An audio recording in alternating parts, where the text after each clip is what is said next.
crazy town full of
Good to be back home here at Wrigley Field. The Ted Butterman Band entertaining the fans heading into Wrigley Field tonight. Pretty ugly skies overhead, but we hope to have baseball. We might be interrupted, hopefully not, as the West leading Dodgers take on the Cubs. It is game one of this three-game series. Welcome to Cubs baseball tonight. Bob Brenly and Len Casper with you. The Dodgers lead the West by a game and a half, so the Cubs try to play spoiler. Since they made that trade with the Cubs, acquiring Greg Maddux, they've been really good. Well, Greg Maddux, his pitching style was better suited to the Dodgers defensively, and he made some comments to that effect. You see the numbers before and after Maddux. Dodgers defense has made 10 more errors than the Cubs. However, they've turned 38 more double plays and have nearly 300 more assists defensively. Greg will not pitch in this series. He's scheduled to pitch next on Friday for the Dodgers. For the Cubs, Derek Lee with his first two-homer game of the year last night. And the first one was something we're used to seeing since D. Lee came off the disabled list, an opposite field home run. A lot of his hits have come up the middle of the field, but the second home run was vintage Derek Lee. He really turned on an inside fastball and crushed it to left field. He has been on quite a roll since coming off the DL in 13 ball games, 14 RBIs and a batting average of .370. And remember, he went on the disabled list in mid-April. Actually, that injury was in Los Angeles against the Dodgers. Pitching matchup tonight, Sean Marshall for the Cubs, sinker baller Derek Lowe for the Dodgers. Well, these two guys have faced the respective oppositions this year. Derek Lowe back on April 18th against the Cubs. Sean Marshall April 19th against the Dodgers. You see the numbers in their starts against the two teams. Here's some thunder in the background. Hopefully some thunder off the Cubs bats tonight. Jock Jones hit a game-winning home run, a three-run shot in the first inning last night in Atlanta. Cubs hope to their second win in a row as they take on the Dodgers next. Cubs baseball on Comcast Sportsnet is brought to you in part by Chevy. Check us out at ChevyDriveChicago.com. Walgreens, the pharmacy of the Chicago Cubs. Your Chicago area Lexus dealer who invites you to test drive a Lexus today. Aflac, ask about it at work. Toyota, a great way to keep moving forward. Blue Cross and Blue Shield of Illinois, shining through. Ford, get to your local Ford store today. Ford, bold moves. Charles Schwab, get premium service without the premium price. Talk to Chuck. Charles Schwab, 1-800-4-SCHWAB. Midas, trust the Midas touch. Corona, miles away from the ordinary.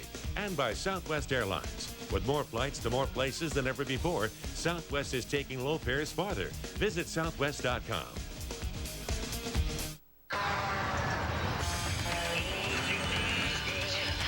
It's back. The Chevy Model Year End event. We're moving out the last of the 06 Chevy models. So make your move. They're going fast. More Americans choose Chevy. Claim yours before they're gone. Log on to ChevyDriveChicago.com. Check us out today. Prepare to enter the atmosphere. Okay, we have parachute online. Just have a picture right now. Now, if there is life, the Dutch will find it. What is he doing? What is that?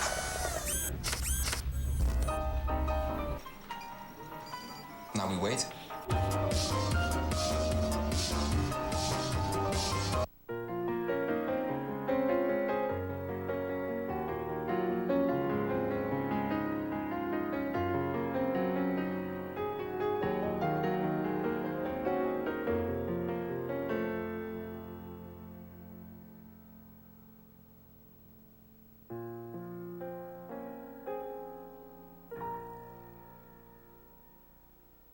Get the all-new Hyundai Azera with up to $1,500 cash back at your local Hyundai dealer.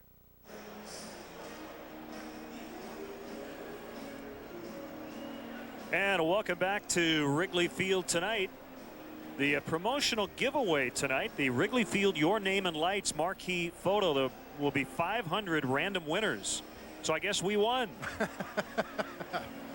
You have a choice of 6 different lines. We'll talk about that a little bit later. And ooh, rather ominous.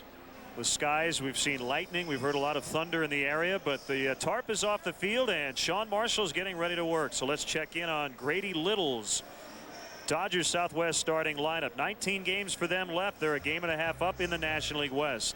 For Call, Lugo, Nomar got a nice hand. First time he's ever faced the Cubs. J.D. Drew in right, Jeff Kent at second base. NL Rookie of the Year candidate Andre Ethier is in left. Matt Kemp in center. Another rookie. Another candidate is Russell Martin back to the plate. Derek Lowe's the pitcher.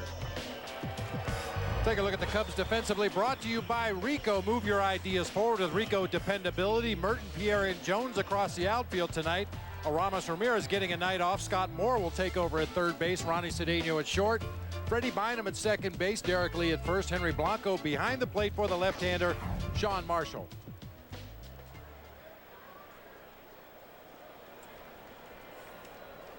In his 9 losses this season, the Cubs have scored only 9 runs while he was in the ball game.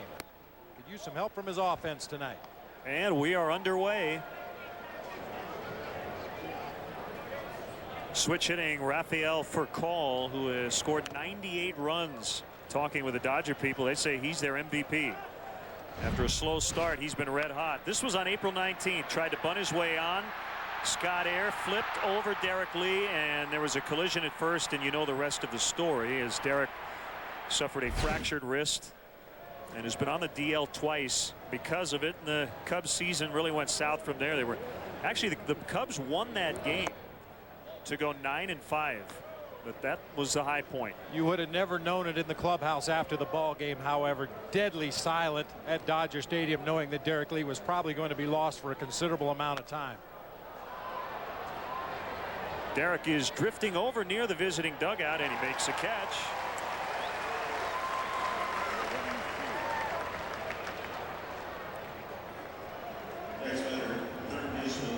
Burger King game conditions, 69 degrees, high humidity, an eerie forecast as you saw a lightning strike in the background.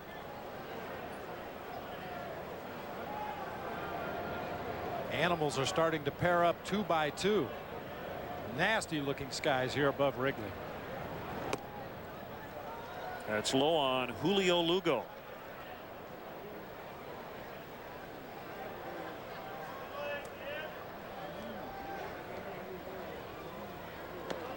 There's a strike. Ned Colletti, Bob, has made a ton of deals in the middle of the season. It's been a roller coaster ride for this Dodger ball club. Didn't look good for them in late July. They were 8 games beneath 500. They were in last in the West, 7.5 out after losing 13 of 14. But then they immediately turned it around. They won 11 in a row and 17 of 18. And they have been in first place every day since August 10th. There's a base hit into center for Lugo, who plays third tonight. It's been that kind of year in the National League West. You mentioned those streaks right after the break. I don't know that I've ever seen a team lose 13 out of 14 and turn around and immediately win 17 out of 18 on the heels of that losing streak. And a nice hand for former Cub Nomar Garciaparra. He is the Dodger first baseman. Had a huge first half and has struggled at the plate in the second half, but is still over 300 at 309 on the year. He was an all-star this year. Got voted in by the fans as that final guy in the National League squad. Solid numbers for Garciaparra this season. He's been able to stay healthy for the most part. In 411 at-bats coming into play tonight, typical Nomar, he's walked 40 times, struck out only 24 times. He is going to put the ball in play.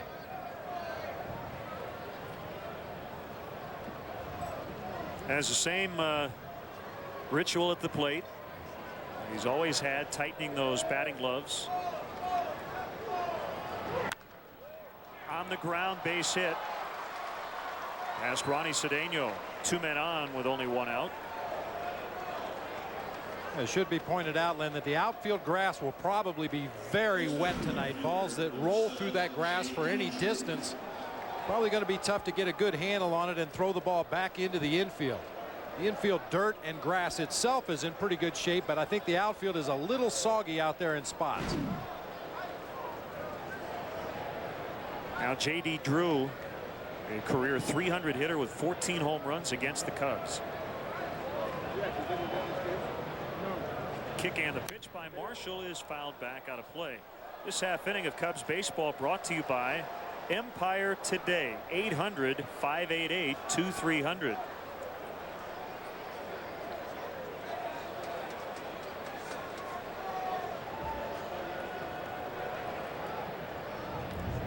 Rain is falling, but obviously they felt good enough to start the game as that one gets past Blanco, and that's big for the Dodgers. Second and third with only 1 out.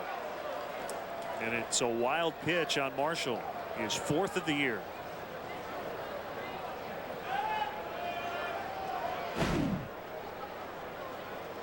Breaking ball in the dirt. Henry comes up with the glove. Normally you keep the glove on the ground to block that 5-hole between the legs and just let the ball hit the mid or hit the chest protector and drop down. That time very uncharacteristic. Henry came up on that ball. So now Sean will work from the windup. The curveball is too high. Dodgers are an interesting team. They are last in the league in home runs, but they're right in the middle of the pack in slugging because they're 5th in doubles and they're 1st in triples. So they do get a lot of extra base hits. They just don't hit a lot of home runs. 2-2. And you couple those numbers with the fact they're 3rd in stolen bases and a high stolen base percentage on top of it. They're able to generate runs. Their ballpark out in LA is not conducive to the home run ball at all. So they've had to find ways to manufacture runs without hitting the long ball. Well, they're good for 4th in the league in runs.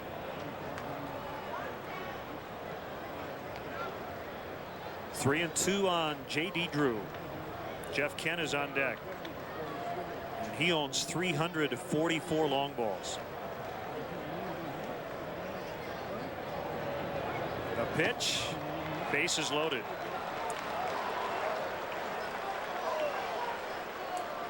So Marshall is in some trouble here in the opening inning.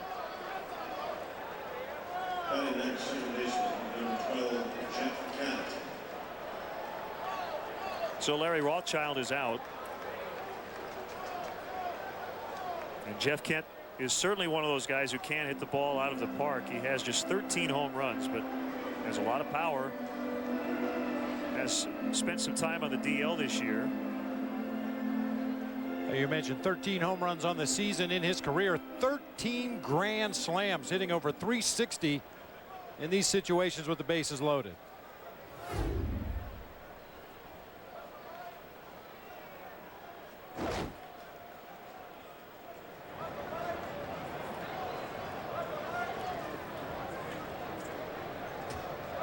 Last year, Jeff Kent, in his first year with the Dodgers, hit 29 home runs, knocked in 105 off the end of the bat foul.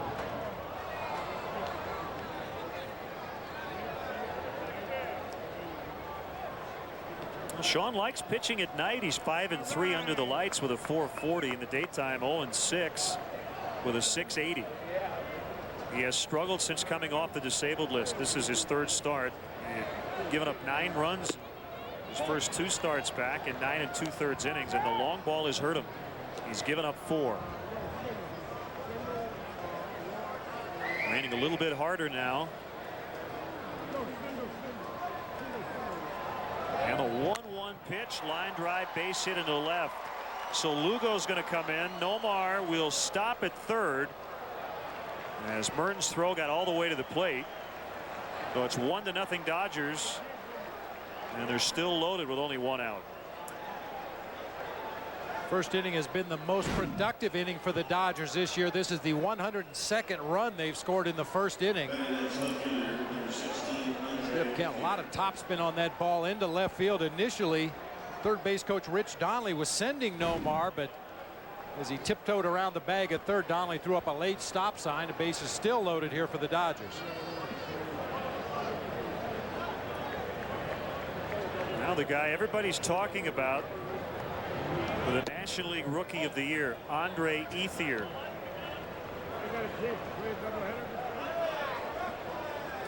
Of course, he's hurt by the fact that he plays out on the West Coast. Not as many people get to see him play as some of the other candidates, and there are a lot of really good candidates in the National League. And he has put together quite a year. Boy, and he hits lefties well too, hitting .365 against left-handers, .315 against right-handers.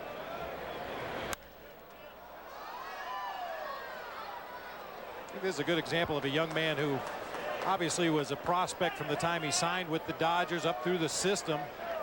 And rather than bring him to the big leagues as part of a platoon system or try to protect him against certain pitchers, they just threw him into the fire. And he has responded in a big way. Bouncer, Bynum can't get it out of his glove, and he won't get an out.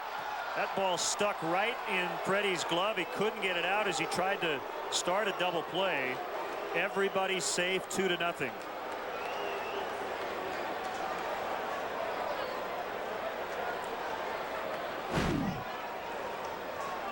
Chance to turn the double play. Ethier runs extremely well. Not sure if the Cubs would have been able to turn it, but the inability to get that ball out of his glove once again cost the Cubs dearly here in this inning.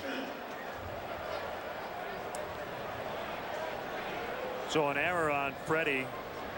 Ethier does get an RBI. Still only one out. Another bouncer. This one to short. 6-4. That's it. And it gets past Lee. And the Dodgers get 2 instead of 1. So Matt Kemp reaches. And it's 4-0.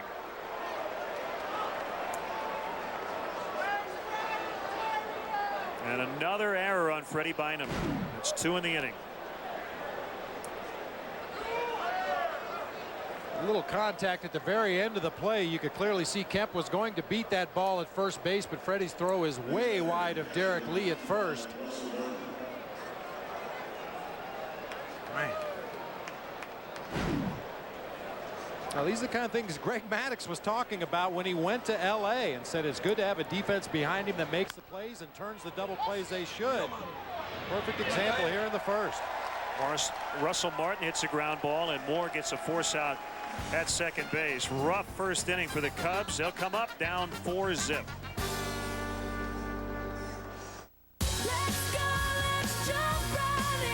Push the limits in a Ford Explorer.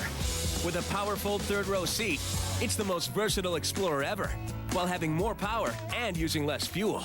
And with more standard safety features than any SUV in its class, it's also the safest Explorer ever. Now, all buyers financing with Ford credit qualify for 0% for 60 months, saving over $5,000 in interest on Explorer. Come on, baby, let's go. Now available on demand. I want everyone to remember why they need us. Who are you? People should not be afraid of their government. Government should be afraid of their people. You can watch the movie whenever you want. Then, stay tuned after the credits for movies that pop. See up to 15 more minutes of enhanced scenes, how they did it, and why. V for Vendetta.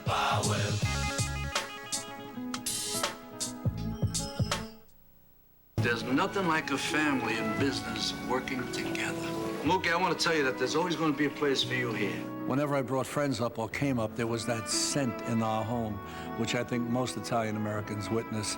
Our foods emanate throughout the house. And no matter how poor that house may be, when those spaghetti and meatballs and that gravy is cooking for about 5 or 6 hours, it's something to behold. The Italian American heritage. Live it, love it, celebrate it.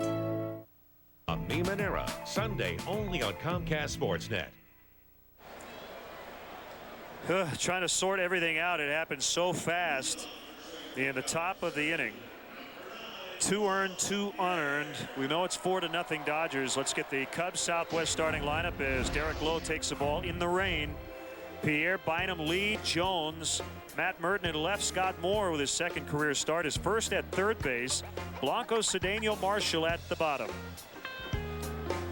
Take a look at the Dodgers defensively. Ethier in left field, Kemp in center, Drew over in right field, Lugo at third, Fracall at short, Kent at second base, Nomar over at first. Russell Martin, the rookie catcher, behind the plate for the sinker baller Derek Lowe. Very quietly working his way into Cy Young consideration in the National League. His last time out, he was spectacular against the Milwaukee Brewers. Went 8 innings, gave up only 3 base hits and 1 unearned run through a total of 79 pitches in his 8 inning of work. That's 2.8 per plate appearance. So here's the 0-1 hit foul the other way on the ground past third base. Boy, really surprised they actually started. I think they felt pretty good. That you know, usually you're not going to start unless you think you can get well into the game, because the last thing you want is a rain delay in the first inning. But the good news is it's not raining hard, and so obviously the radar showing that this rain is not going to get in the way as Jeff Kent throws out Juan Pierre.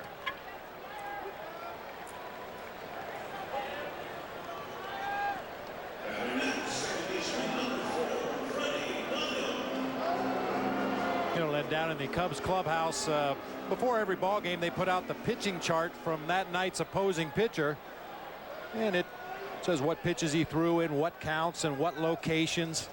In that outing against the Milwaukee Brewers, those 79 pitches that Derek Lowe threw, 7 pitches were above the middle of the thighs. That a good indication that he had that nasty sinker working and just kept pounding the bottom of the strike zone. Well, Bynum with the 2 errors in the top of the first inning, but he helped turn a big double play last night in Atlanta. Cesar Torres back in the lineup last night. As Dusty said before the game yesterday, he was going to give Cesar the night off tonight, but this was a beauty. As Torres and the barehanded play by Bynum and the pick by Derek Lee. Yeah, actually 3 good plays there. Is Torres, Bynum, and Derek Lee all turning in highlight reel plays on that double play.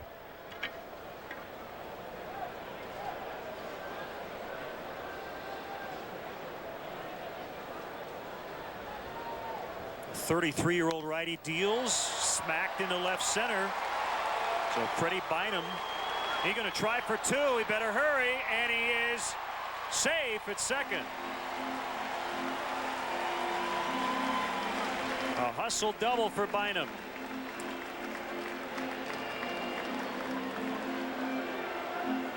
Well, you can't do anything to correct the defensive mistakes in the top half of the first. All you can do is go from this point on and try to make good things happen. Freddie Bynum's best asset to this ball club is his speed, and he showcases it right here.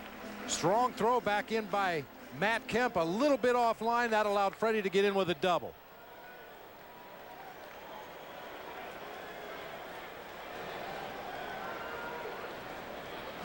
So Freddie is in scoring position, and it's Derek Lee at the plate.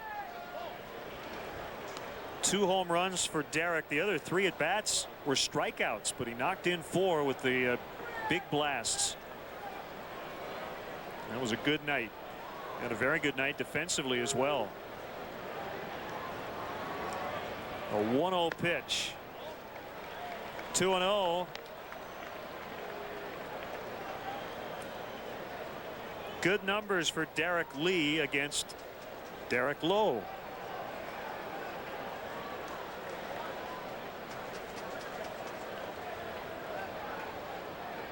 The rain, by the way, has dissipated. That's good news, as it's charged by Fracall, and he will throw out Derek Lee. Bynum now at third base, 2 down in the inning. That brings up another Cubs hitter who has good numbers against Derek Lowe in his career. Jock Jones, a .348 hitter lifetime. Of course, Jock got to see quite a bit of Derek Lowe over in the American League, and it stands to reason that Jock would have good numbers against Derek Lowe. That sinker is a pitch that works away from a left-hand hitter, and as we've seen, especially in the second half of the season, Jock Jones is a real good hitter to the opposite field. That sinker working out over the outer half of the plate should work right into Jock's strength tonight. Boy, he jumped all over that curveball last night. John Smoltz hit it out. Ended up being a game-winning home run. Smoltz had to leave later with a groin injury.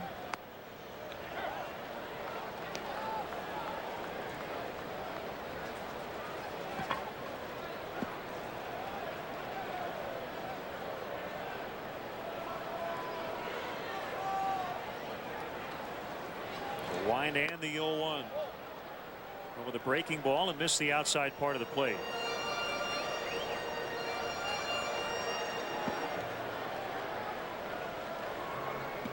Dodgers sent 8 men to the plate in the top of this inning and scored 4 times.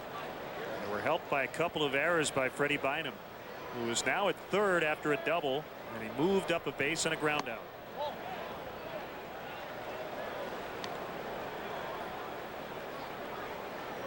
You see Derek Lowe use that off the body sinker that we became so used to seeing Greg Maddux throw. However, he throws it about 10 miles an hour faster than Maddux did. Got around 90 on that hard sinker.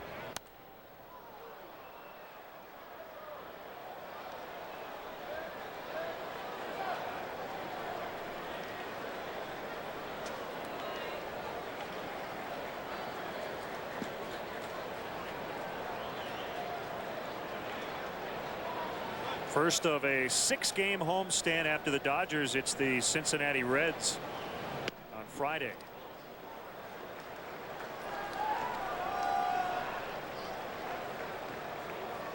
Derek Lowe won in relief on August 29th in a 16-inning affair against the Reds in between starts. Went 3 innings and he made his next start 3 days later. Against the Rockies, he won that one too. He went 5. Jones walks.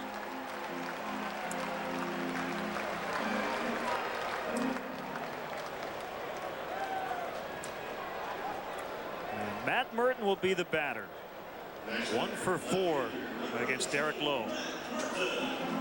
And we joked about it the other day, the fact that Jock Jones had that blocked tear duct and had some problems with his vision for a couple of days, but since then he's put together some really good at bats. Worked some deep counts, he's drawn some walks, and when he's gotten good pitches to hit, he's really squared them up.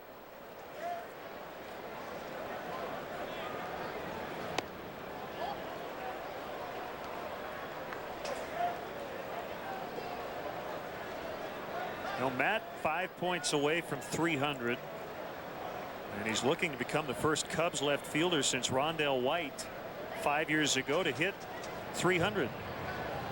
White hit 307 in 2001. Nomar's just going to step on first, and that ends the first inning. Cubs leave 2 after 1. They're down 4-zip. We've come to the birthplace of gridlock with 2 cars and 1 goal. Get off the island first.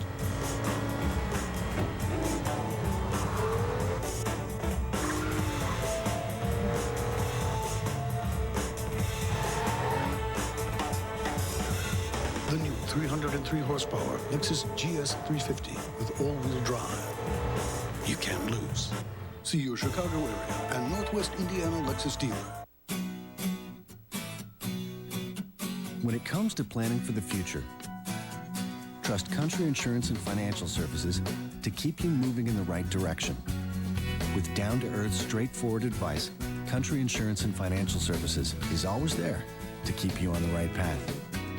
Country, real answers for real financial security. For your family, for you, for a lifetime. This is our country. Psst. Are you asleep?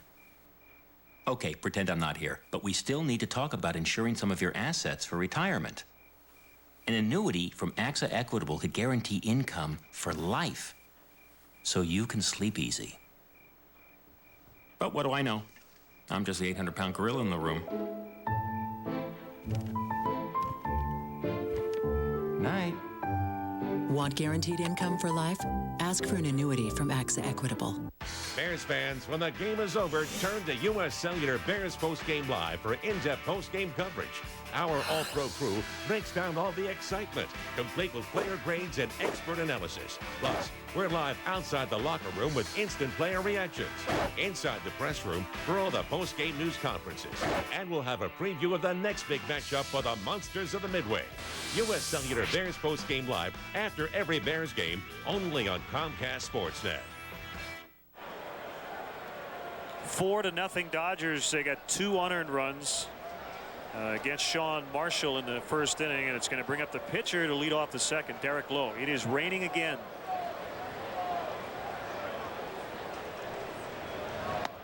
Isn't that the old Supertramp song? It's raining again, and it is really coming down. A couple of rainouts already around baseball. Milwaukee and the Pirates washed out in Pittsburgh. Good thing we got out of Atlanta when we did, because the Phillies and the Braves were rained out. And guess what? The Braves play another doubleheader coming up. That'll be tomorrow. It'll be their 4th doubleheader in the last, week and a half. 2-1 to Lowe is popped up. And it's going to be Freddie Bynum, and he dropped it. 3rd error for Freddie, and we're only in the 2nd inning. The first question is, why is the second baseman over there in the shortstop spot? It looked like Ronnie kind of lost it, and then Freddie got under it and couldn't make the play. That was a bizarre pop-up, to say the very least. And the wind doesn't appear to be doing much right now. He may have been looking up into the raindrops, but you see Cedeno never has a good read on it. He backs up out toward left field and then just gives up on the ball, lets Freddie come over. Looked like Freddie was calling for it the whole way. Just didn't get into a good position there. He had the right hand up, waving off Cedeno, and then just doesn't catch the ball, looking up into the raindrops. Rafael Furcal puts a charge into that one, and it's a 2-run homer. Ouch. Ouch, ouch, ouch. 6-0.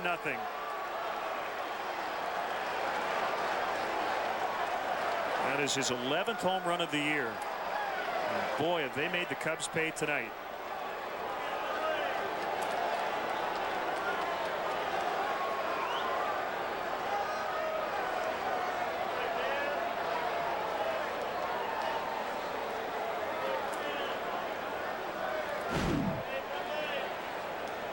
Fastball down and into Furcal. He'll cheat for certain pitches in counts. If he thinks he's going to get a fastball, he'll let it go and get that bat head out front, try to lift the ball. And that's exactly what he does here. That ball was blasted into the bleachers in left center. Occasionally in Atlanta, Furcal got in Bobby Cox's doghouse because he tried to hit too many home runs. All Bobby Cox wanted him to do was get on base ahead of the Jones brothers in the middle of that lineup, but Furcal goes way back right here. I think we need a do-over here. We just start this one over. This has not been a very good start, to say the least, for the Cubs. 3 errors already. Sean Marshall might be having a little trouble with the mound. Yeah, Joe West, the crew chief, down at third base tonight, asked him if he wanted the grounds crew to come out and try to repair the mound, and Sean waved him off, said it was okay. Lugo singled and scored in the first inning, and he takes a ball low.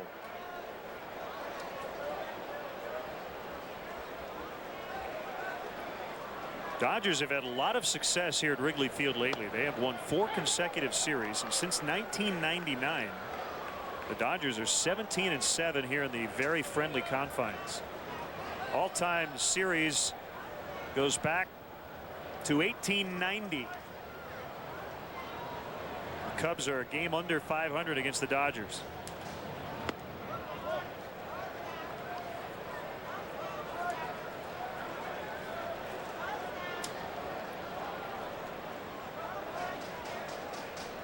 A 2-1 to Lugo, and he bunts it foul.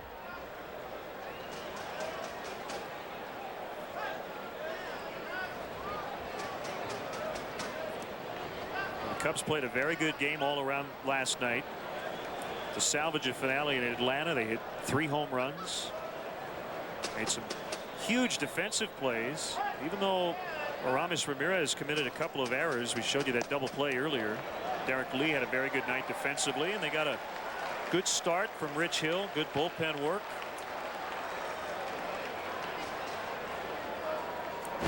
has not gone well here tonight. Good breaking ball from Sean Marshall. You know, unfortunately, over the last couple of years, the defensive miscues, outright physical errors that the Cubs have made defensively behind the pitching staff, I think that kind of leads to a mindset that the pitchers have to strike guys out. They can't pitch to contact. I'm not picking on Freddie Bynum, who's had a rough night already tonight, because there's plenty of blame to be spread around defensively to this Cubs ball club the last couple of years. Puts a lot of pressures on that pitching staff.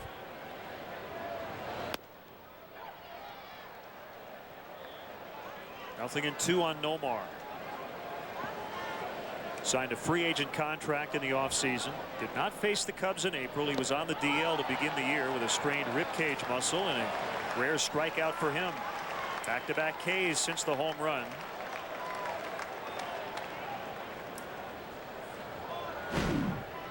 Another good breaking ball from Sean Marshall.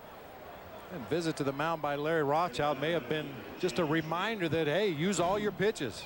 Don't get hung up just trying to get ahead with the fastball. That one got away. Over the head of Drew. I mean, Derek Lowe is a guy that can take the mound and go out there and just pound sinker after sinker after sinker to every hitter and get the ground balls that he's looking for. Sean Marshall's a guy that needs to mix all of his pitches up, move them around, change speeds. Can't get caught stuck on one pitch. Busted bat grounder. Bynum will field the throw. I think was going to be late. It should be a hit for Drew, even though the throw pulled Lee off the base, and it is a hit.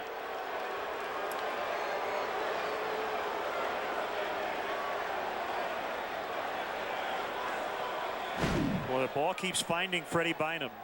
Drew beat it out, but it was not a good throw. You see that hop kind of came up on Bynum, and the throw took Lee off the base.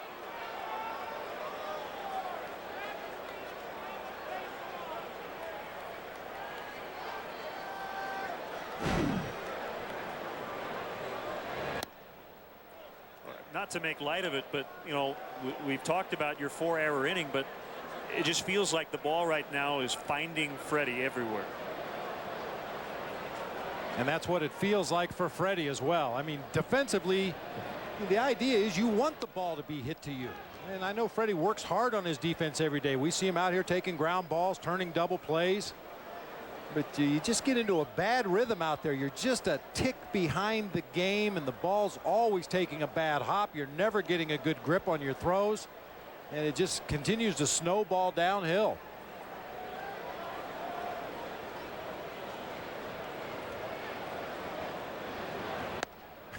You know, they talk about guys making errors and then going up to the pitcher and telling him, hey, hit the next one to me. I'll make a play for you.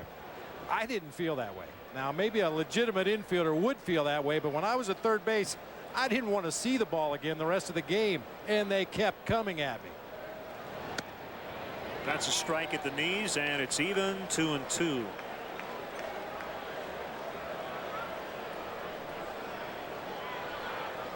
Well, maybe Freddie will hit the game-winning home run tonight. Ground ball to short, down on a knee is Cedeno. He'll get it to Bynum with a force out at second. Leadoff error, and then the for call 2-run homer, and the Dodgers now lead 6-0. Discover Wisconsin and discoverwisconsin.com. 2 great ways to learn about the state. Join us every week right here for Discover Wisconsin Television as we take a look at one of our amazing choice destinations. Then log on to discoverwisconsin.com for even more information and register for Chevy's Drive to Destination giveaway. Every month we're sending one lucky winner on an exciting vacation. Now you can register for a Black River Country escape to Black River Falls. And remember to discover Wisconsin this Saturday morning at 10 o'clock right here on Comcast Sportsnet. Play the Shell million-gallon giveaway and get your needle moving in the right direction. Drop in now for a free million-gallon giveaway game piece at participating Shell locations, and you could win free Shell gasoline for life or thousands of other great prizes. McDonald's new premium roast coffee. We'll add the cream and sugar. It's how my coffee is customized. The Pontiac G6 Series. offers more combinations of options and accessories than there are drivers in America. G6 sedan, coupe, or hardtop convertible. Choose a shape, then get to your Pontiac dealer. The G6 sedan starts at $17,710, and then you can take it from there. For a chance to win big, go to PontiacDrive.com. Tomorrow, don't miss Bears Blitz on Comcast Sportsnet. Check in on all the press conferences and get up-to-the-minute news and interviews straight from Hallis Hall. Bears Blitz tomorrow at 4:30 only on Comcast Sportsnet.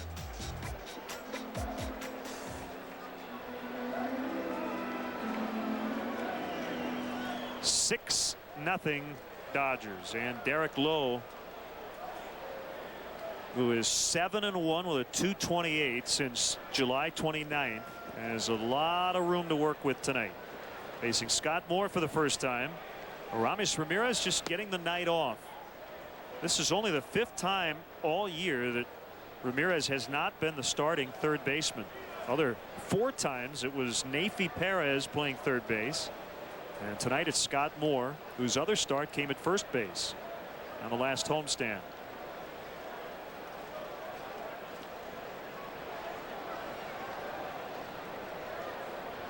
Derek Lowe having some problems seeing the signs of Russell Martin behind the plate. I'd be surprised to see Martin have some tape around his fingers when he goes back out there defensively next inning. I've seen catchers paint their fingernails with white out, wrap some tape around their fingers. We've seen catchers dip their hand in the chalk at home plate, just trying to give that pitcher a better look at those signs.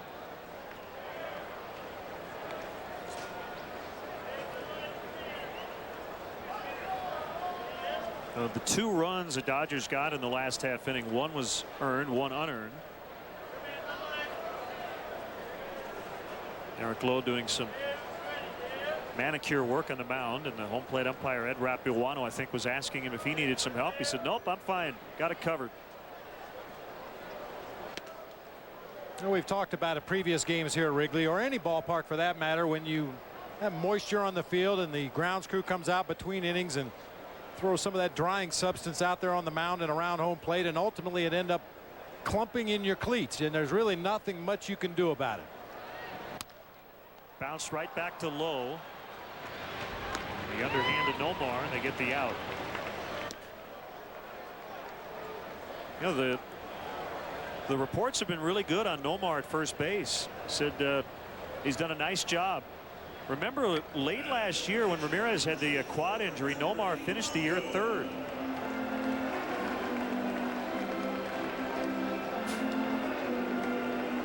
Former shortstop.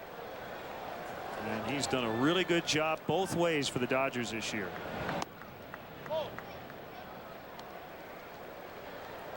So is that guy. He's made 8 starts. He's 3-2 as a Dodger.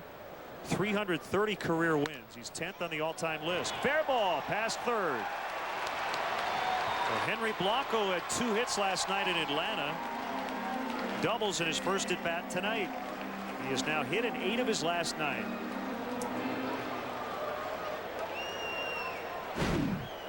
Well, most of the base hits you see against Derek Lowe look a lot like this. Hard ground balls that happen to find holes in the infield. This one right down the third base line. Joe West getting out of the way as the ball rolls across the bullpen mound. Henry pulls into second base with a double. So Lowe has already given up more hits than he did last year here at Wrigley. On August 31st, he threw a complete game 1-hit shutout. He walked 2, he struck out 7 in a Dodgers 7-0 win. The only hit he allowed was a leadoff infield single to Jerry Hairston in the first inning. That was it. Came in his Wrigley debut.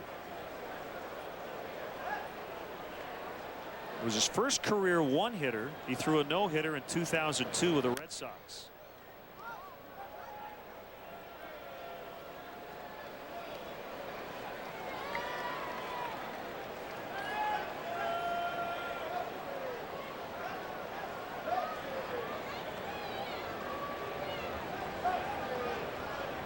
Now Lowe is walking toward His catcher, I think he wants a new baseball. That's what it is.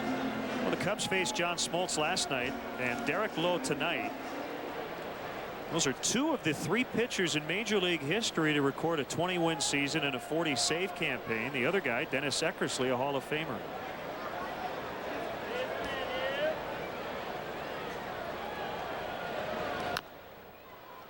And while Lowe had success as a closer, I think you think about his stuff, the fact that he's durable, pretty effortless with that sinker. He's a guy you'd want to eat up some innings as a starter. And he's done that for the Dodgers. 193 innings pitched coming into play tonight. He's taken the ball. This is now his 31st start of the season. He pounds the bottom of the strike zone with that sinker. He'll mix in an occasional curveball, an occasional changeup. Jeff Kent moves to his right and throws across his body to get Cedeno. So runner at third with 2 outs, which is what the Cubs had going in the first inning.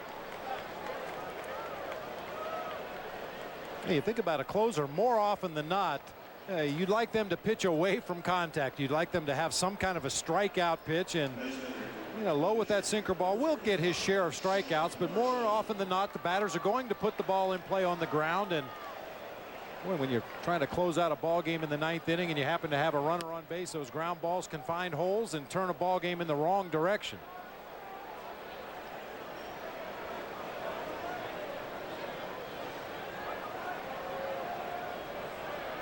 Hey, I'd like to see Derek Lowe and Brandon Webb play catch one day. Neither one of them can throw the ball straight.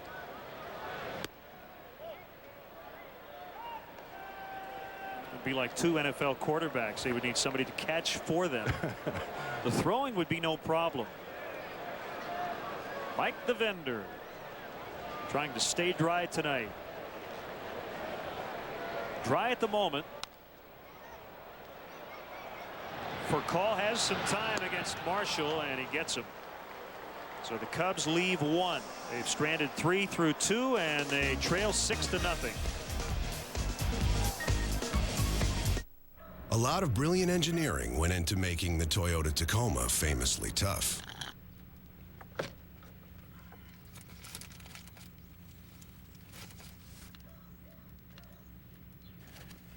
Of course, a lot of brilliant engineering also went into making the interior really nice. The rugged and comfortable Toyota Tacoma. A great way to keep moving forward. This copyrighted telecast is presented by authority of the Chicago Cubs and may not be reproduced or retransmitted in any form. And the accounts and descriptions of this game may not be disseminated without the express written consent of the Chicago Cubs. The drama of NASCAR is on TNT. The countdown to the cut, only on TNT. Loudon, Pocono, Michigan, Bristol, Richmond. When it counts, it's on TNT. TNT. TNT. The drama of NASCAR all season long on TNT. NASCAR on TNT is brought to you by Doug's Heating and Air Conditioning, where your comfort is our concern. Which company scored highest in consumer satisfaction with their phone service? Cable companies. Surprised? Cable spent more than $100 billion to offer high-def TV, high-speed internet, and now digital phone. One bill, big savings. And Congress can ensure more competition and innovation in phone services, saving consumers tens of billions of dollars. Tell your senators you support comprehensive telecom reform. Tomorrow, September 13th, the Cubs take on the Dodgers at 7:05 on Equinox Club's Fitness Day. The first 5,000 fans will get a sports bottle, compliments of Equinox Fitness Clubs, proud partner of the Chicago Cubs. Lucky seat winners will get a complimentary 1-month membership to Equinox Fitness Clubs. Jim Tianis with Demetrius, his son, 9 years old today. All right.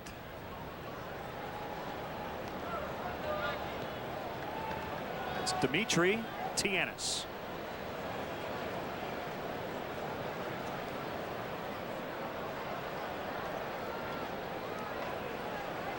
Here's Andre Ethier leading off the 3rd inning.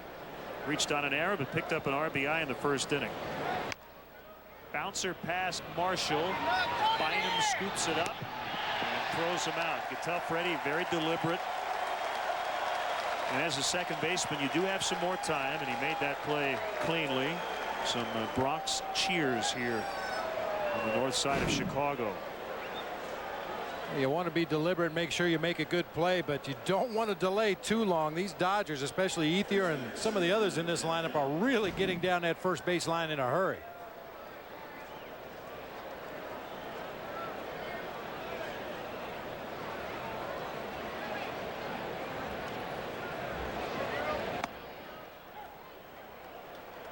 A strike on Kemp.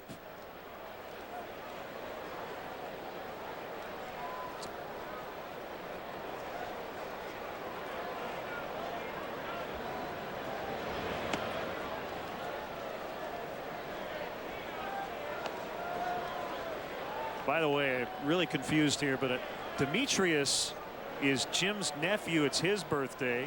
Dimitri is Jim's son. It's not his birthday, but great to see all of them out here. It sure is. Happy birthday to everybody. Anybody who happens to have a birthday today, happy birthday. Happy birthday.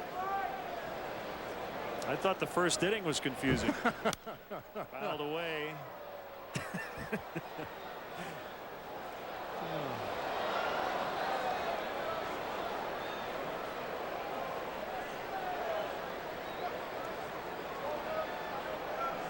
They have 3 rookies in a row in their lineup. Ethier, Kemp, and Martin. We didn't see much of them in the first inning. I think they all swung at the first pitch. All hit ground balls.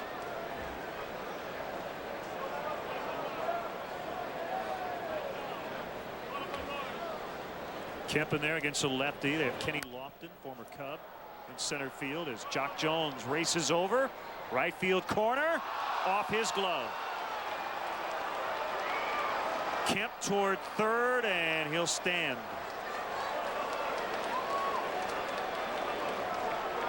Jock got to it. It was off his glove.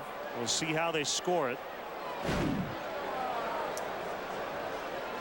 A tough area right over there next to that wall. Jock actually overruns the ball a little bit, has to reach back into fair territory and can't come up with it.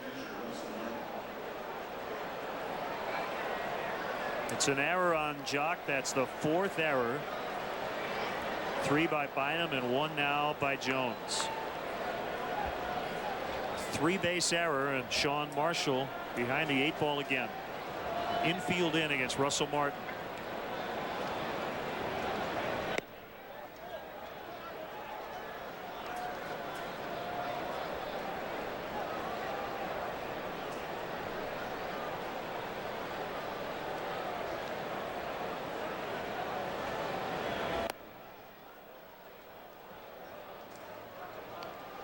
Well, the one thing from an evaluation standpoint, it gets difficult to evaluate the night so far for Marshall because he's had to work with so many runners who should not be on base.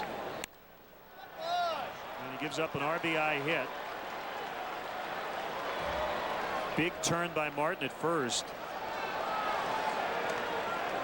And certainly, yeah, I mean, Sean gave up a home run to Furcal in the second inning. Where they got a bunch of ground balls in the first inning and just could not get out of it. And now it's 7-0 and another unearned run. Nice piece of hitting by the youngster Martin. Got a fastball probably off the plate away, but reaches out there and pokes it into right field to get that runner home from third base. That's 7 runs and 4 unearned runs.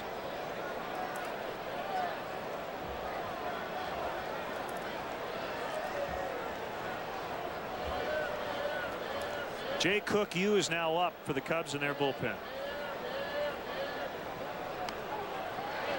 Bunted by Lowe. That was a nice piece of bat work by Derek Lowe. He just finessed it toward Derek Lee. You had Scott Moore really charging hard from third base, but Lowe bunted it away from him.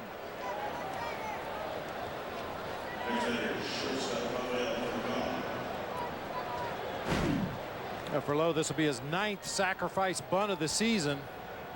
You know, one thing that becomes glaringly obvious as you see the Cubs play these opponents down the stretch who are looking for the postseason, they more consistently execute the fundamentals properly. And it seems like an oversimplification, but over the course of 162 regular season games, if you do the right thing more often than not, you're going to be one of those teams looking forward to the postseason.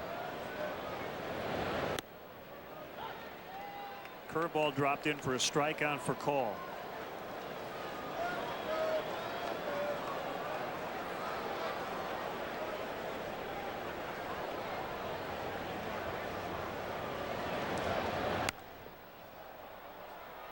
Every error, and the Cubs have committed 4. Every error has hurt.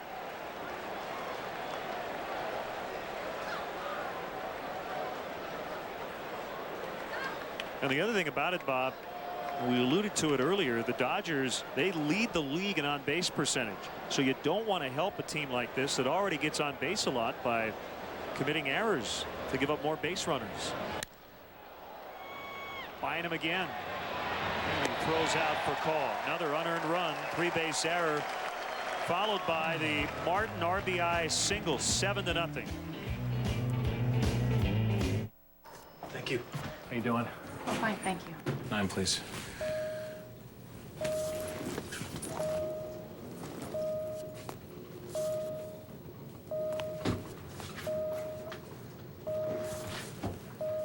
Don't like stopping? Fly Southwest Airlines nonstop from Chicago Midway to all these cities in the West for just $99 one way. Purchased by October 19th. You are now free to move about the country.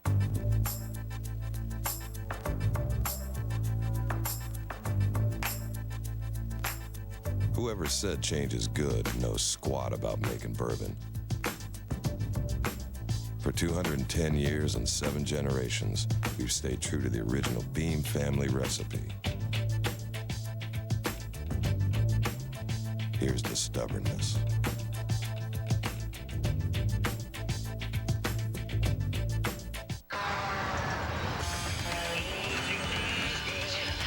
It's back.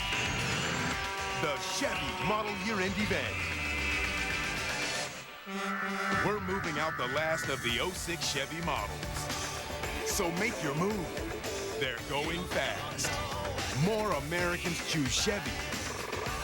Claim yours before they're gone. Log on to ChevyDriveChicago.com. Check us out today. Friday, it's a Central Division showdown on the north side as Arama Samaras and the Cubs square off with Adam Dunn and the Reds in high definition. Coverage starts with Cubs pregame live presented by Verizon Wireless. Cubs Reds Friday at 12:30 on Comcast Sportsnet. Get Chicago sports news nightly on Jim Beam Sports Night. Coming up tonight after Cubs postgame live, we'll take a look at the Bears wide receivers. And Notre Dame prepares for Michigan. Join Pat and Carey for Jim Beam Sports Night tonight after Cubs postgame live only on Comcast Sportsnet.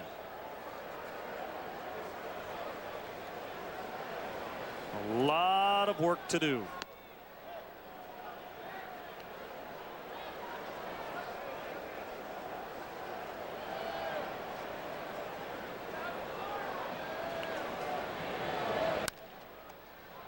Flag down by the pitcher. Up, Derek. Well, let's see. The outs have all been ground balls.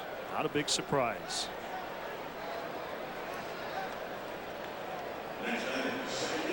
Derek Lowe is consistently among the major league leaders in ground balls to fly ball outs.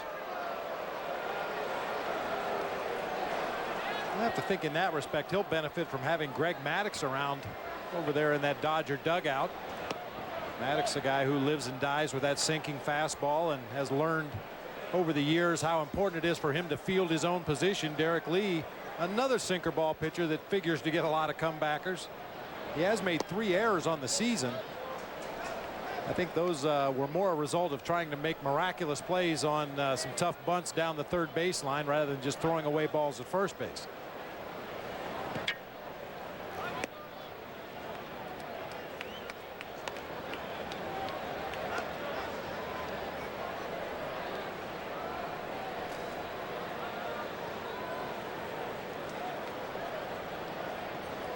Lee on deck. 3-0 to Bynum is a strike. Well, Freddie last night went 1 for 2. He walked 3 times. He scored twice. He has remained in the lineup. He hit a home run 2 days ago. With his tourist likely back in the lineup tomorrow night. We'll see who Dusty goes with. You have Bynum, Cedeno, and Terrio all able to play second base. Ground ball to second for Jeff Kent.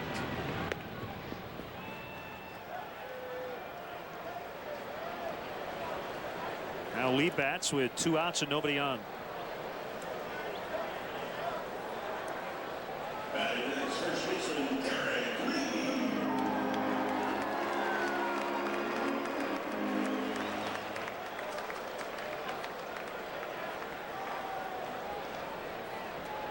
Hart moves to the outside part of the plate. The pitch was inside. Well, the Hart and Hustle Award was presented to Derek before the ball game tonight. Presented annually to one player on each team. It demonstrates a passion for the game of baseball. Best embodies the values, spirits, and traditions of the game. For the 2006 award a departure from the standard recognition of pure on-field performance and instead recognizes the intangible values of a true team player and leader. Couldn't think of a better guy to get that award than Derek Lee. Absolutely. Congratulations to Derek Lee. Well deserved.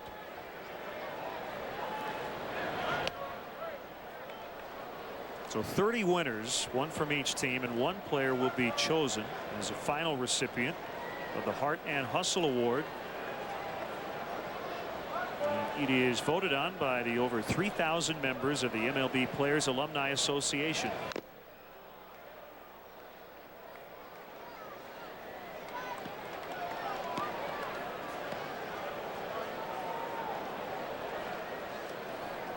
I think that's a good award, Len. I mean, we crunch numbers up here every day, and it's easy to evaluate players based on their numbers alone, but certainly with every ball club there's at least one player or several players who maybe don't compile the kind of numbers that jump off the stat sheet at you, but yet they're so important to their ball club, as we've seen this year with Derek Lee's absence on the disabled list twice.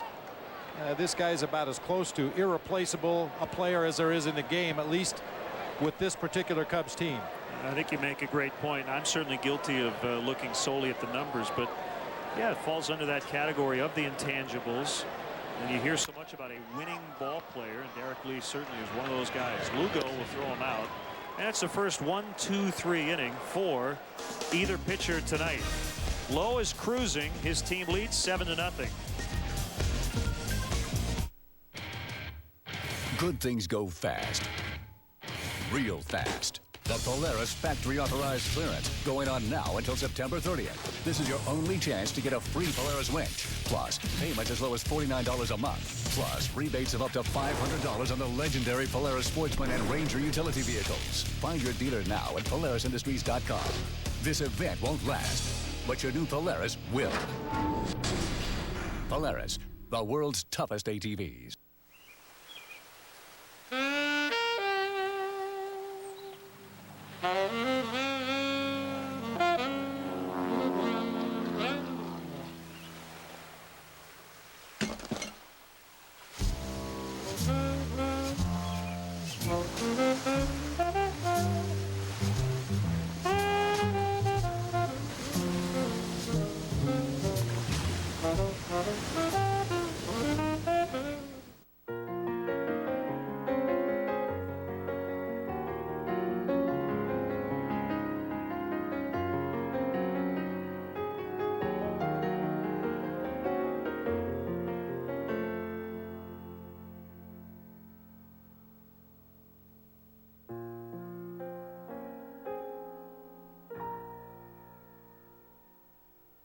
Get the all-new Hyundai Azera with up to $1,500 cash back at your local Hyundai dealer. Every morning, start your day the right way with McDonald's Sports Rise on Comcast Sportsnet. Wake up to the latest Chicago sports news with 30 full minutes devoted to the teams you care about. McDonald's Sports Rise, every morning, only on Comcast Sportsnet. Due to the length of this game, we now move ahead in the action. I don't know what I brought. I know I get to pitch every 5th day for him, and I like going out there. I like pitching in Dodger Stadium, and I like the defense behind me. Those guys back there can catch it, and they catch a lot of ground balls back there. Sometimes there's 4 shortstops in the infield, and that's, as a pitcher, that's pretty cool. That's Greg Maddux, a future Hall of Famer, and the former Chicago Cub. He's talking about 4 former shortstops. That would be when Bedamit, Furcal, Lugo, and Garcia Parra would be on the infield. Russell Martin, the catcher. He'll get some consideration for National League Rookie of the Year. Probably doesn't have the numbers. He brings some of those intangibles. And he has 2 hits tonight. Well, and if there are any baseball fans left in Montreal, they have to be excited watching Russell Martin go about his business. He actually went to the same high school in Montreal as Eric Gagne, the Dodger closer who's on the disabled list.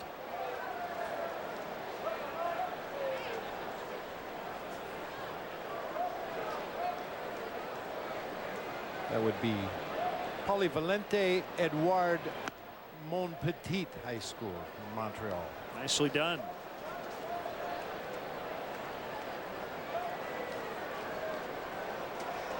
Their high school season is probably about 8 games long, but it's all right. They play in the gym where they play basketball. I'm sure they practice inside quite a bit. Bunted foul.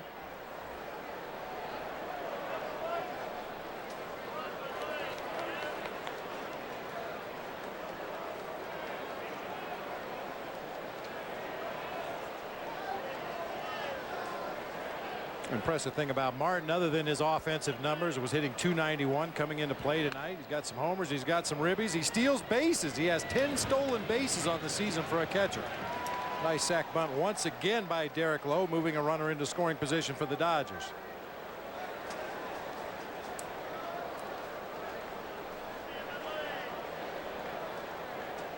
Now Furcal, who of course was pursued by the Cubs in the offseason, eventually signed a huge free agent contract with Los Angeles.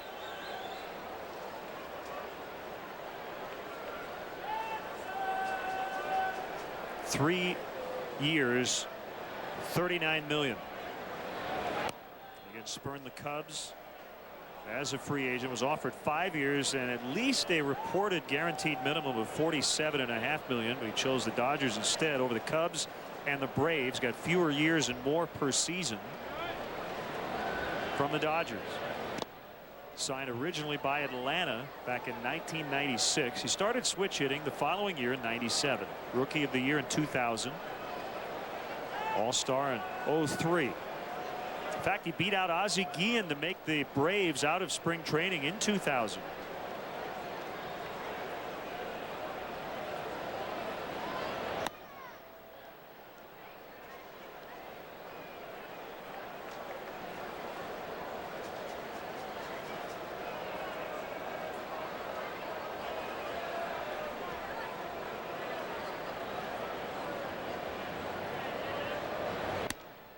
Outside, and Furcal reaches on the walk.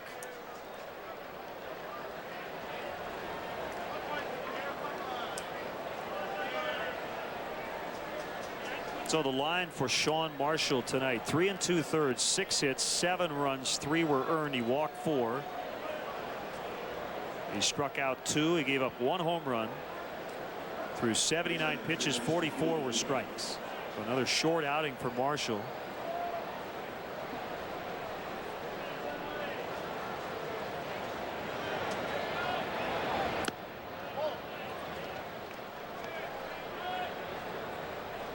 Well, there's no question Sean did not have his best stuff tonight, especially struggled with his breaking ball throughout nearly the entire outing. But the miscues defensively certainly didn't help him at all. Forced him to throw a lot more pitches, put him in some very vulnerable positions, and the Dodgers were able to cash in and take advantage.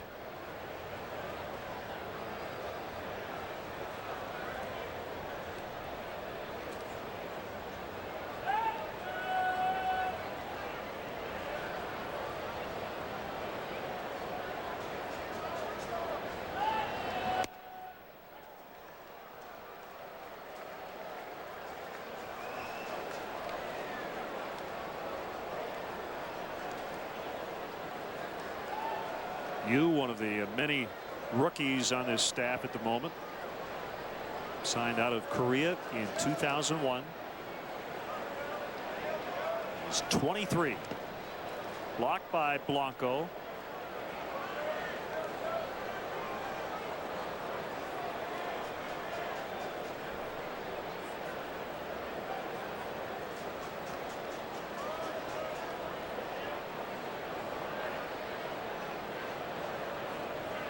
Garciaparra on deck.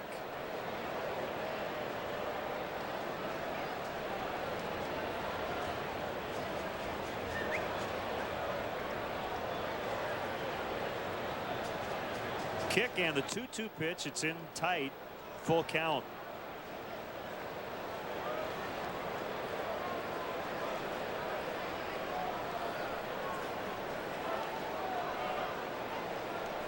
Tomorrow night, Brad Penny looks for his 16th win. Angel Guzman tries to get his first.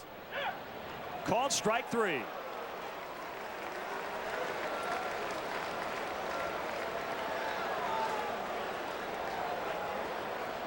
So Yu rings up Lugo, and Nomar will bat with 2 men on, but there are 2 outs. Little sinking fastball on the outside corner at the knees, catches Lugo spectating right there. Lugo normally a pretty good contact hitter. With 2 strikes, he'll just try to put the ball in play, but caught looking that time. Omar taps his toes as he gets ready to hit. Tightens the batting gloves.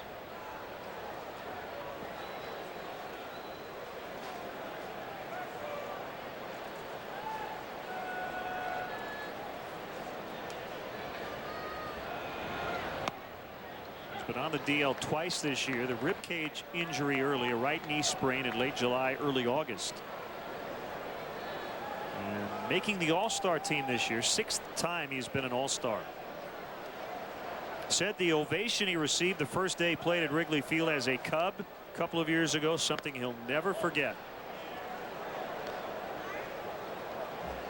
Now, there's no question the fans here at Wrigley wanted to love Nomar in the worst kind of way. It was just unfortunate he was unable to stay healthy. I have to believe had he been healthy the entire year, he would have put up some huge numbers in this ballpark. Well, he wasn't totally healthy this spring, and just, I guess, did not look good offensively. But we go back to 05. Remember how he hit the ball? I mean, everything he hit was hard and into the gap. Then he got off to a slow start before getting injured in mid-April.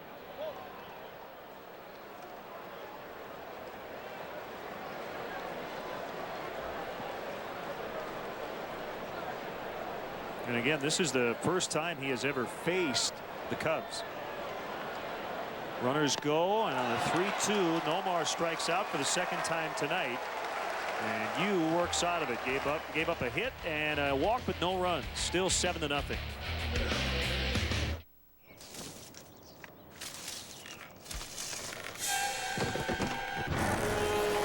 This is not good. What if I get hurt and can't work?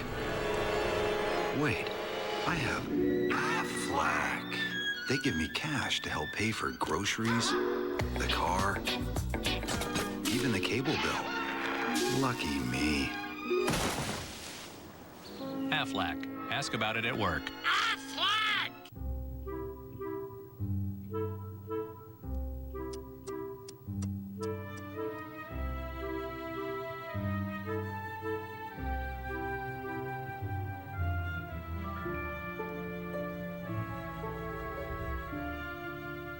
If only you could get everything done without getting out of your car. Fortunately, Walgreens offers the most drive-through pharmacies in America, so you can quickly pick up your prescription and be on your way. The pure spirit that sets pulses racing. The one car that puts style back on the pavement. And Ford Focus, the most fun on 4 wheels. Get up to 37 miles per gallon in a Focus, well equipped at just $13,160. Plus, get a no-charge 5-year, 100,000-mile powertrain coverage. Only at your local Ford store. Come on, baby, let's go. Mark, thank you. Of course, it's been all Dodgers tonight, and the Cubs have kind of booted the ball around. They've committed 4 errors, but offensively trying to get something going against a guy who has snuck into Cy Young competition. That's Derek Lowe. Well, Derek Lowe very quietly been one of the best pitchers in baseball since '02. Only I believe it's Roy Oswalt and Randy Johnson have more victories since '02 than Derek Lowe. This guy has been a horse. He eats up innings. He throws ground balls, lets his defense work behind him, and with a good defense behind him and a good offense scoring runs for him this year, he does have a chance to sneak into that Cy Young race. Cedeno hits it hard on the ground and past Lugo, and for call. Leadoff single here in the 5th. First time the Cubs have had the leadoff man on base. Buck Coates will hit for you. Buck still without a big league hit.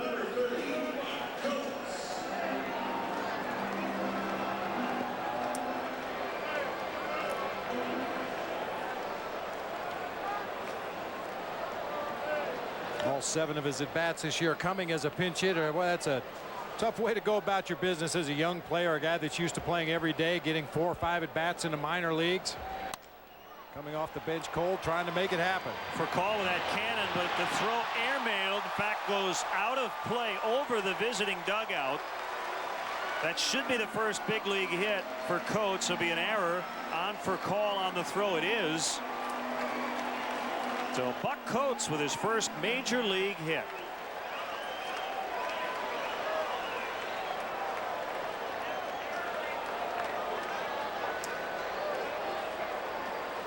We know Rafael Furcal has a strong throwing arm, and he loves to showcase it. Occasionally it will get him into trouble. As his momentum going toward third base as he tries to throw back across his body with some mustard on it and airmails it all the way up into the stands. Heads up. Maybe some of that mustard from that hot dog got on the ball.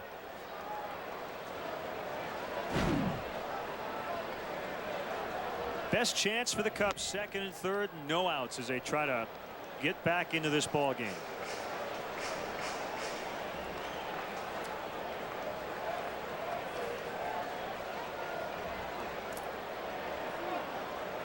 Lowe's 0-1, and Pierre drops it into center. Kemp got a late break. So did Cedeno. Had to make sure it got down, and it's 7-1.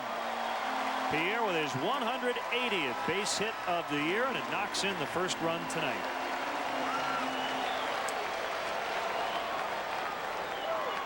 A little bit treacherous out there in the outfield. It's wet, and Matt Kemp slipped. I'm not sure he would have gotten to it anyway, but yeah, bad footing and wet baseballs. That one only took 1 hop in the grass out there in center, so it looked like Kemp had a pretty good grip on the ball, but by losing his footing out there when he started to come in on that ball, eliminated any chance of throwing out the runner.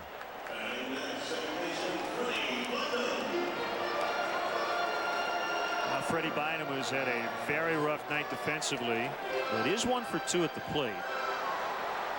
He's the first Cub with 3 errors in a game since Sean Dunston back on May 9th, 1997, San Francisco.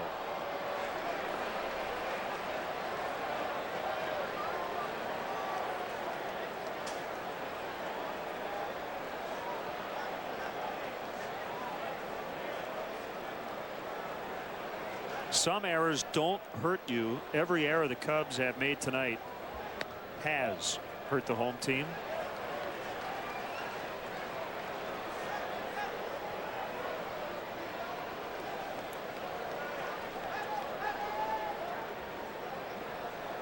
Lugo is in at 3rd. Garciaparra holds Pierre on at 1st. Coates is a runner at 3rd.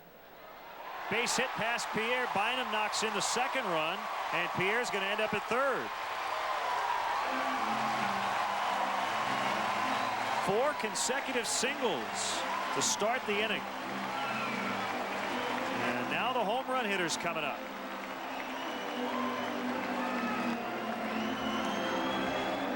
We talked about the curse of a sinker ball pitcher. Most of the base hits you give up are going to be seeing eye ground balls, and that's the case here. Bynum rolls over, finds that hole on the right side of the infield. Good aggressive base running by Juan Pierre. He was going to go 1st to 3rd, even though he had to hold up and let that ball go through the right side. sinker strike.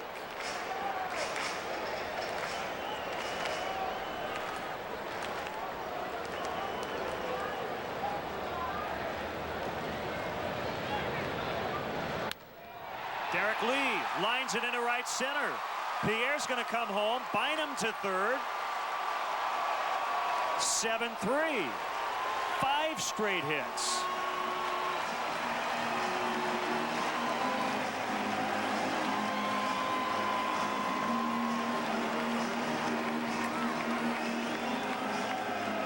Get on the merry-go-round. Managers love this first to third situation. Just keep trading places. Derek Lee stays on that sinker out over the plate, lines it over the head of Jeff Kent into right center field. And the Cubs are in a first and third situation once again. Rick Honeycutt is a Dodger pitching coach. Trying to break up the rhythm a little bit, or lack thereof, for Derek Lowe. He's only thrown 10 pitches in the inning. He's faced 5 hitters. They all have hits.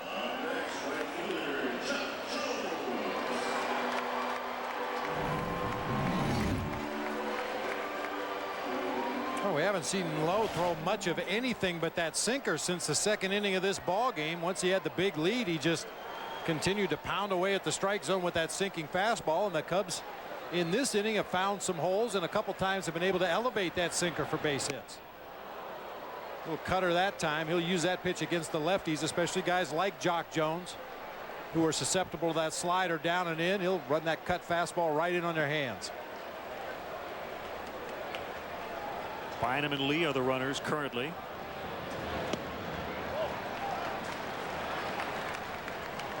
Jock with 24 home runs. The latest came last night, as we talked about. His career best 27.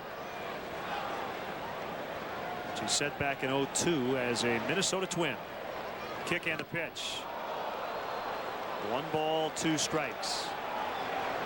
Cubs had 2 3-run homers in the first 3 innings of the ball game yesterday in Atlanta. 3-run home run right now makes this a ball game.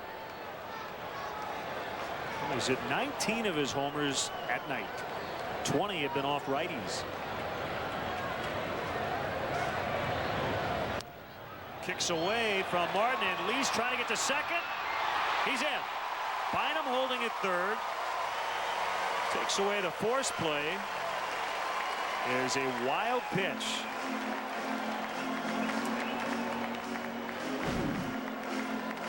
Against a sinker ball pitcher, if you're a base runner, you always anticipate the ball in the dirt. Derek Lee got a real good jump down there at first base.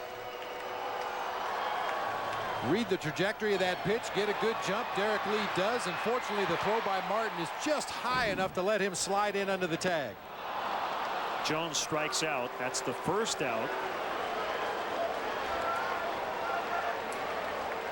Lowe has just 2 strikeouts. They both have come against Jones. They've both been swinging. I'm not giving away any state secrets. That's an area of vulnerability for Jock. That breaking ball that starts on the inside part of the plate and breaks down and in.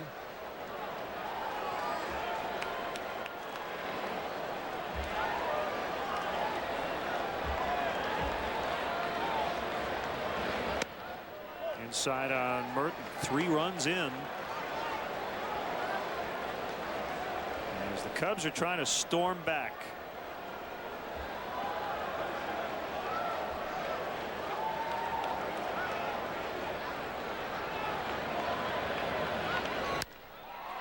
This is down the right field line. Could be trouble.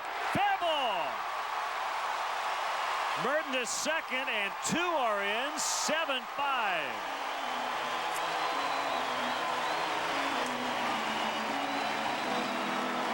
The worm has turned. That ball just dropped in fair territory down the right field line. Boy, for a young hitter, Matt Merton has a real good idea of what he wants to do against the sinker baller Derek Lee. He's hit the ball to the right side 3 times. The first time a hard ground ball to Garciaparra at first. The next 2 times base hits to right field.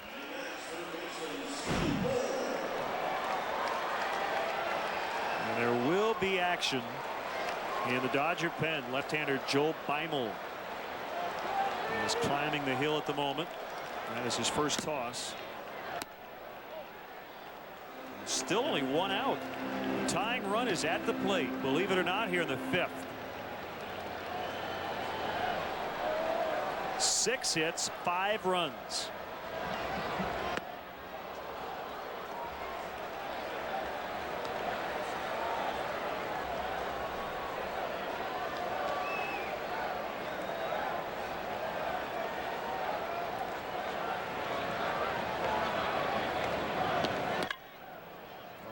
To Scott Moore, left field, and not caught by Ethier, and Merton will head to third. He'll stop there. Another hit.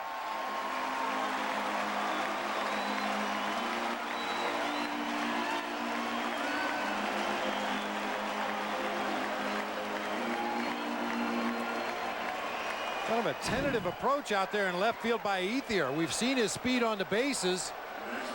Like he never really had a good read on that ball. He didn't even have his glove in the right position. The ball actually hits him in the knee and stays in front.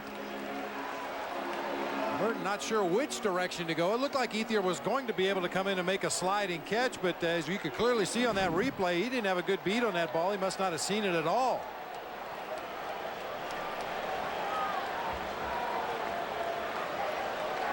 Henry Blanco, the batter. The pitch to him. For call, we'll get it to Kent, and that's a pretty easy turn. Hit very hard, but a tailor-made double play. However, crowd back in it. The Cubs are back in it. It's now 7-5.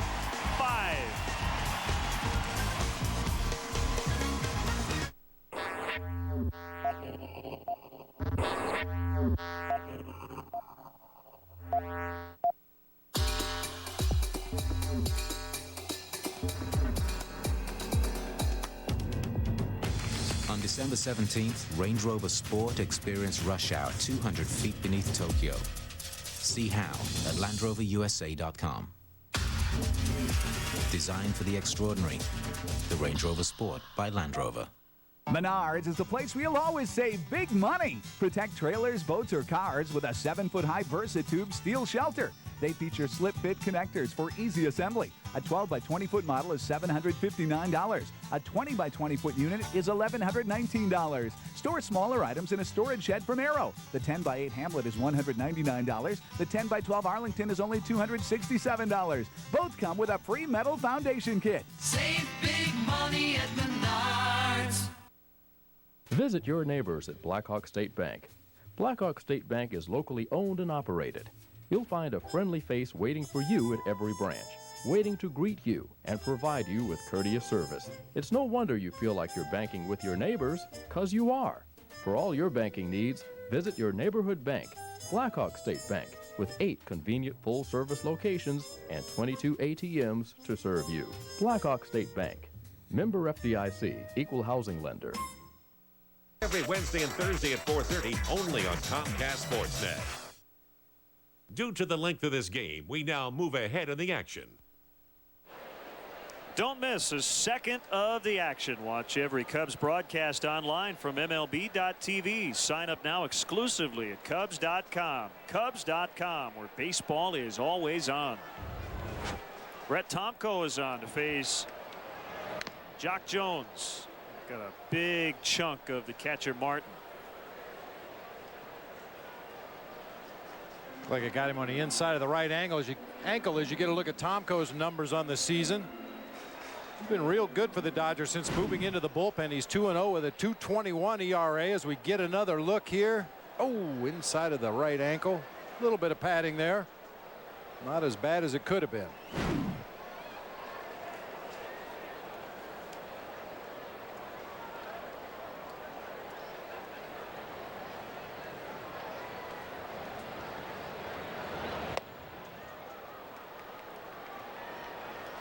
No balls, 2 strikes on Jock. Hasn't yet put a ball in play. Walked his first time. Struck out twice since. The wind and the pitch. Base hit. So he has put a ball in play. And he puts a tying run at the dish. Not sure if Tomko shook to get to that pitch or whether Martin just called for it. I think it's a case of outsmarting yourself out there on the mound. You see Martin wants the ball up. He gets it up, and Jock just tomahawks it back up the middle of the field. He's been susceptible down and in, but the Dodgers tried to expand the strike zone up and played right into Jock's hands.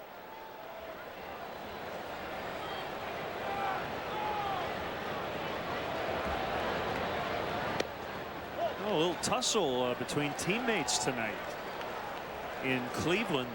Royals pitcher Runelvis Hernandez and catcher John Buck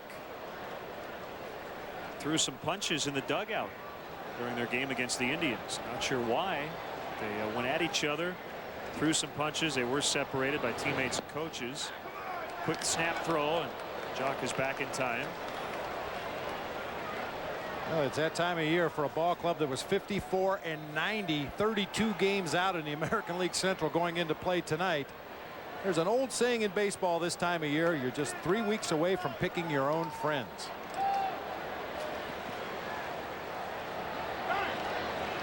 Yeah, a lot of these guys, they see their family during the season as their teammates.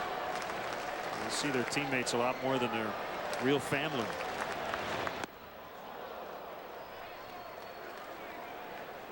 And you take a group of 25 people in any profession and throw them together for 6 months at a time for 8 hours a day or more every day. Well, it's bound to be some tension.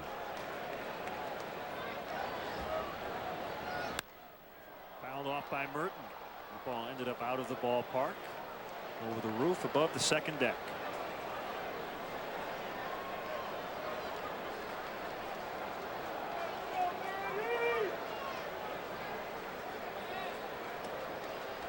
Some rain earlier in Florida, but they are now in the fourth. In fact, at the end of 4, Marlins 4, Mets nothing.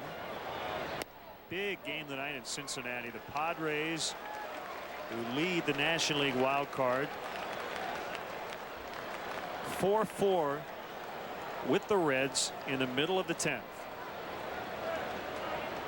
Mike Piazza with his 21st home run tonight for the Padres. Rich Aurelio with number 22 for Cincinnati.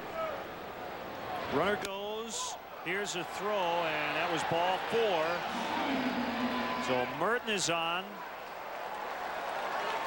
I think the fans now just realizing that Jones wasn't thrown out at second base. Nobody out. 2 men on for Scott Moore. Big chance for the Cubs here, trailing by 2. The real good at bat by Matt Merton. He's just stringing one at bat after another together here in this second half of the season. Lays off that slider just off the outside corner. Martin doesn't have the luxury of waiting to hear the call from Ed Rapuano. He just throws it on down to second base, but Jock in there safely. Cubs have it cooking. So movement in the visiting bullpen. It's like Jonathan Broxton is going to get loose. Tomko in some trouble. First and second, no outs. Moore showing bunt. Gets it down. Martin will get the out at first as Kent was covered. Sacrifice for Moore.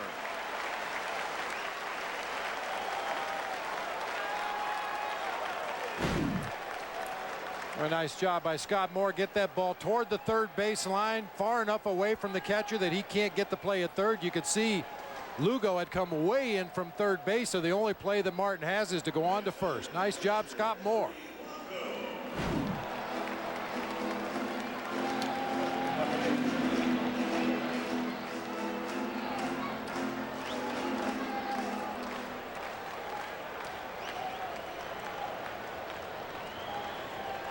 Got to get at least 1. Ideally, you get 2 and maybe more. With a runner at third and less than 2 outs, you got to get that 6th run at the very least. Ball 1 on Henry.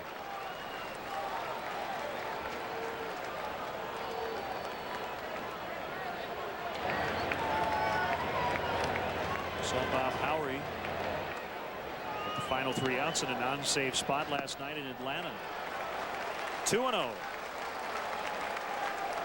And for Scott Moore, that's only his second sacrifice bunt of the season. He had one at West 10 in 463 at-bats, and in a tight situation here in the big leagues, gets down a perfect sacrifice bunt to move two of his teammates into scoring position.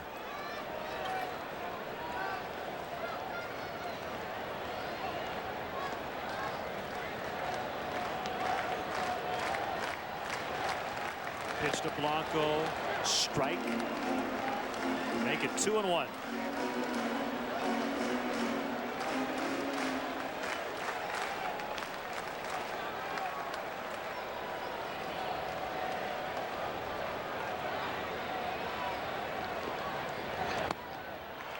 Good eye, 3-1. Cedeno on deck.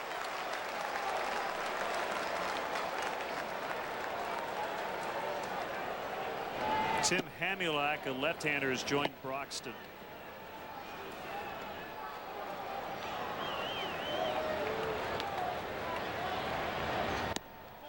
They are loaded. A single and 2 walks in the inning. Boy, Tomko just doesn't look too willing to challenge anybody. Throwing breaking balls on the full counts. Well, Aramis Ramirez didn't start as Dusty just wanted to give him a rare night off. But this is a huge spot, and Cedeno pulled back, and Ramirez is going to hit.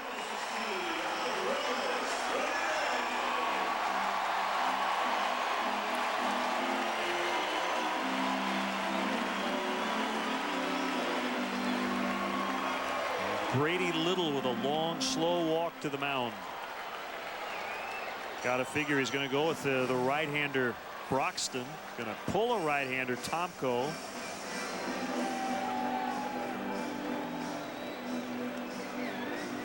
And it will be the young Broxton to face Ramirez. Ford called to the pen. We'll be back.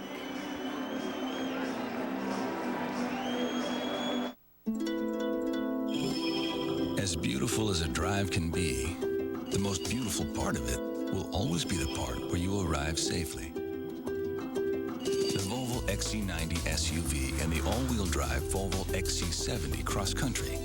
Safety is a beautiful thing, especially now that we've made it even more attractive. Lease a new 2007 Volvo XC70 for $379 a month for 24 months.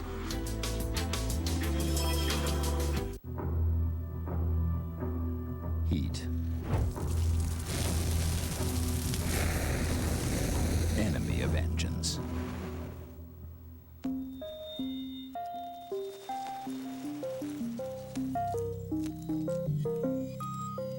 Enemy of heat? Pennzoil Platinum. It's the full synthetic with adaptive molecules that continually separate and reform to help conquer the scorching heat inside your engine. Not just oil, Pennzoil. It's back. The Chevy Model Year-End Event. We're moving out the last of the 06 Chevy models. So make your move.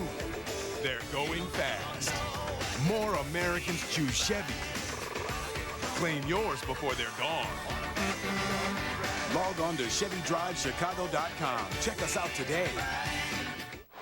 22-year-old right-hander Jonathan Broxton is on for the Dodgers. Bases loaded.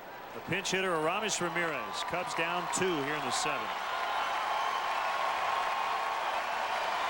And they're getting into it. Broxton 6'3", 288 pounds.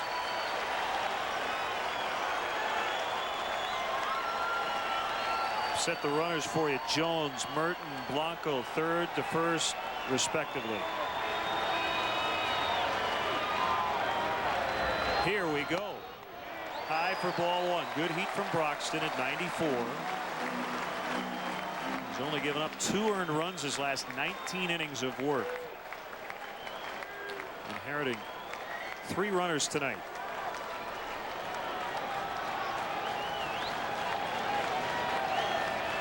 Kick and a 1-0 pitch. Off the catcher again. It's been a rough night for Russell Martin. Check for blood there. Well, hit him right in the chin had he not had that mask on. And even with that big, thick padding around the chin area, that one shakes your fillings loose right there.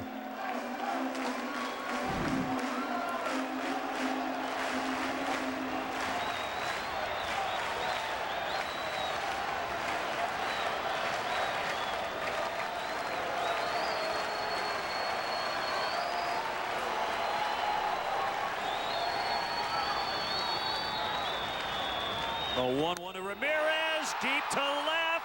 It is hooking, and it is foul.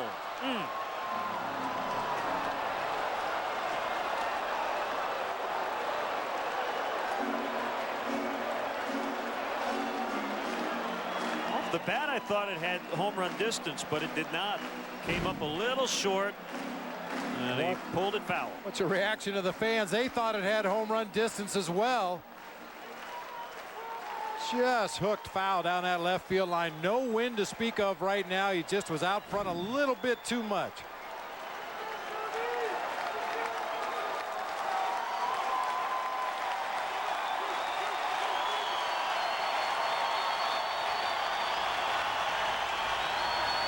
Well, 1-2 is outside.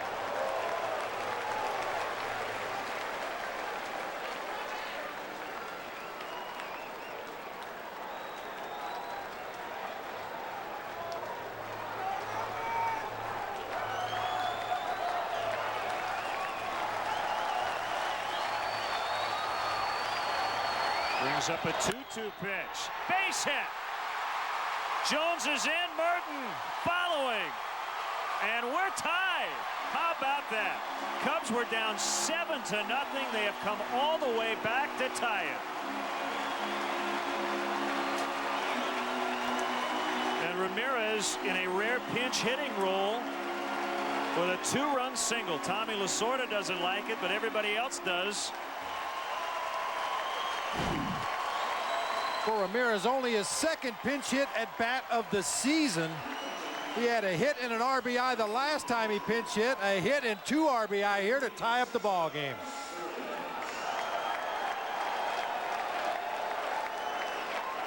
I'll tell you, I think Broxton did Aramis Ramirez a big favor there. Rolled him a breaking ball right over the middle of the plate. He's got a 95+ mile-an-hour fastball. He saw what Ramirez did with the breaking ball earlier in the sequence. Came back with another one, and Ramirez made him pay. Former Dodgers Cesar's tourist pinch hitting, fly ball to left. Easy play for Ethier. Runners retreat, 2 down.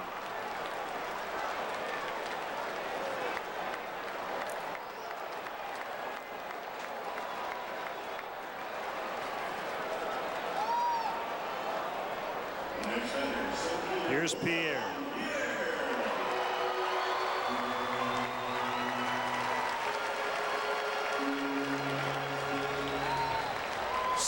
Seven.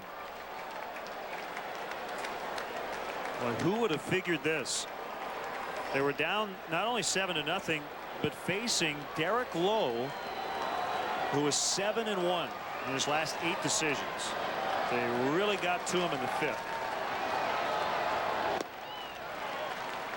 Well, and you said it a couple of innings ago, Len. Part of the equation is the offense finding a way to score runs and getting back in the game.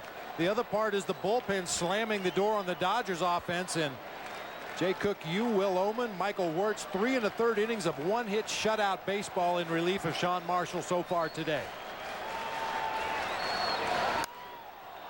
Fouled away by JP to the upper deck.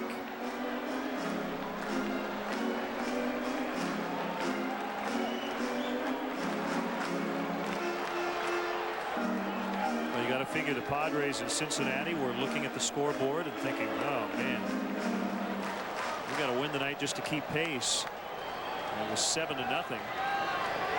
They're in the 11th inning, 4-4 with the Reds. And the Cubs here have tied it.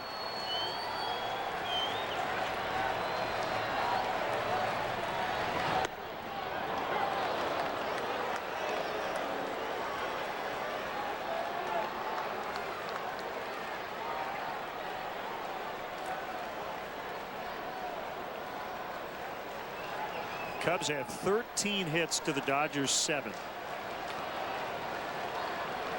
And you know what? It's more than appropriate that Sean Marshall is taken off the hook for a decision tonight, as Pierre did go far enough for the strikeout. Will be a no decision for Marshall, victimized by defensive miscues tonight. The Cubs have come all the way back, 7-7 to the 8th.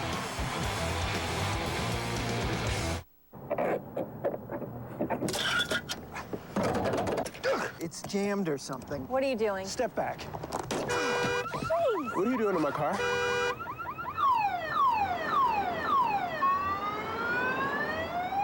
Want to get away? Now you can.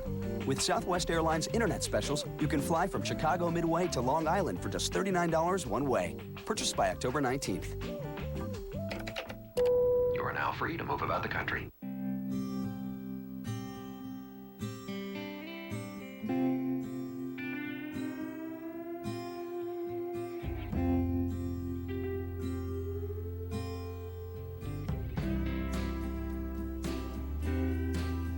Jack Daniel's whiskey is made with great care. Please enjoy it the same way. We've come to the birthplace of gridlock with 2 cars and 1 goal. Get off the island first.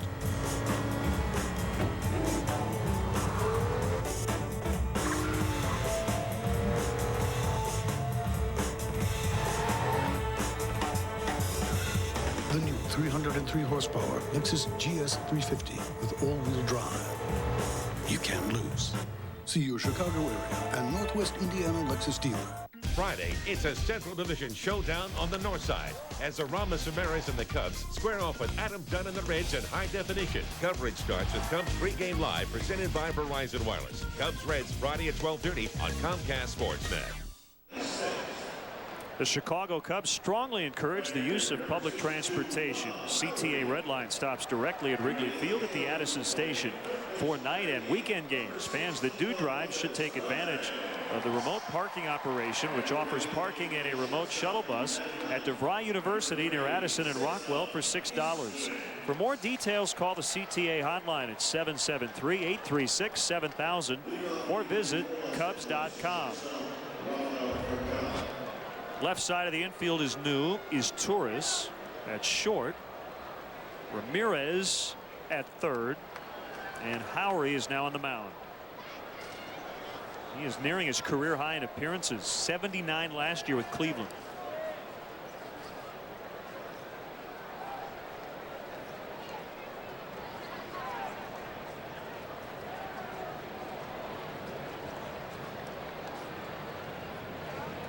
So Sean Marshall taken off the hook, and Freddie Bynum as well. Freddie had 3 errors in the first 2 innings. The Dodgers were up 7-0 in the 3rd inning. Cubs with 4 errors on the night.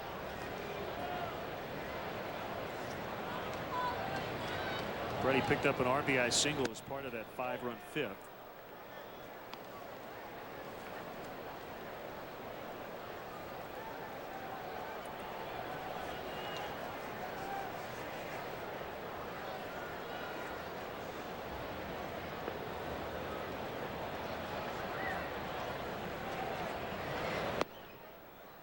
Two balls and a strike on the Dodgers leadoff man, Rafael Furcal, who hit a home run, a 2-run shot in the 2nd, and scored his 99th run of the year. Left-hander Scott Air is up, kicking the dirt off his spikes as he gets loose. 2-1 on the way. 3-1. You don't want Furcal to get on. He's the one guy who runs a lot. 34 stolen bases. Lugo can run as well. He has 22.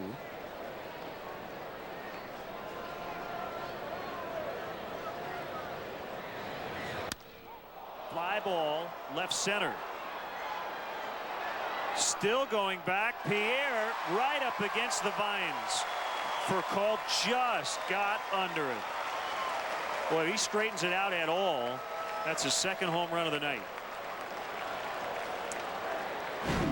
Well, as Furcal stepped into the batter's box, there was no wind at all. As he hit this ball in the air to left center field, the flag started to very gently blow straight in, just enough to keep that ball out of the vines and give Juan Pierre a chance.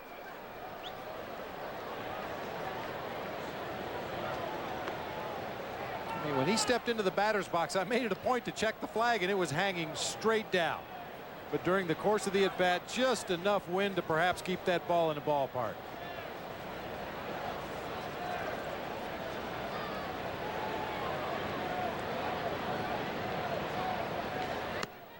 I mentioned all the shortstops the Dodgers have.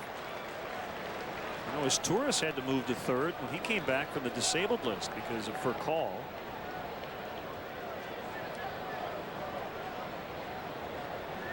That's where Lugo is tonight.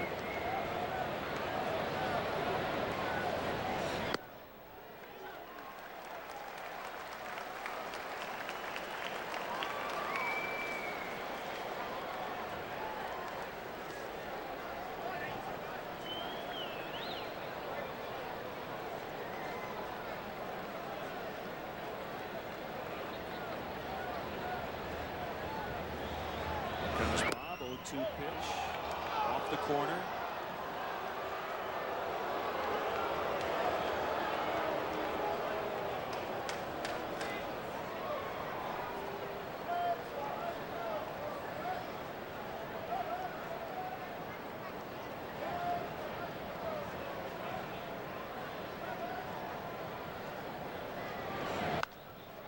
That was not where Henry wanted it. Lugo will end up with a double. You can see Henry was way on the outside corner. In fact, his glove was off the plate, and that pitch was on the inner half. All about location. Yeah, it really is. They had that set up for the slider low and away. He missed just off the plate with a fastball 0-2 and tried to come back and throw a slider in that same zone, but it just hung up over the inside part of the plate for Lugo, and he finds grass out there in left field down the line.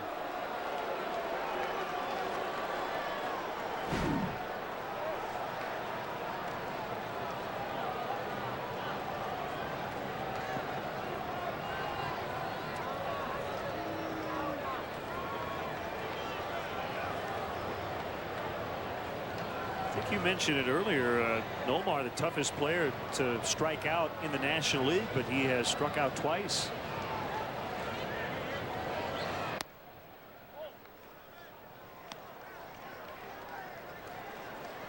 Came in with 40 walks and only 24 Ks. 1 for 3 lifetime against Bob Howery.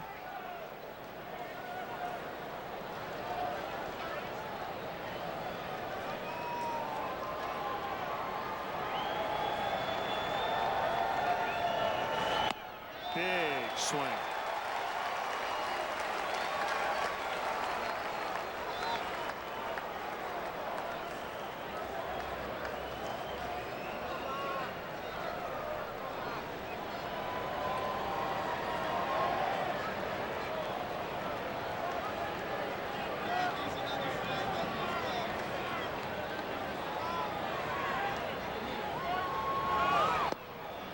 Now the pitch he went after, you could just see he said something to the home plate umpire Ed Rapuano. I think he was asking him if it was a strike. I'm sure that's what he was doing. Hitters occasionally they'll see a ball so big out of a pitcher's hand they'll go ahead and swing at it, and they're not really sure where it was in regards to the strike zone. So he was just checking with the plate umpire, and sure Ed Rapuano told him yeah, it was high.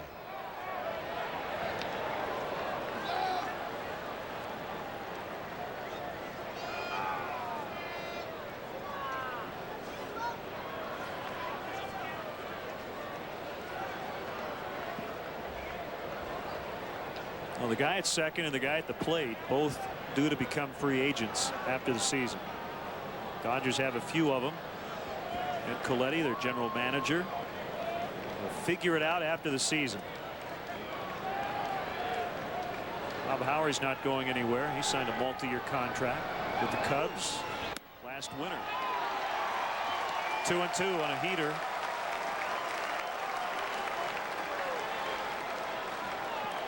Got a 3-year contract. He's locked in through 2008.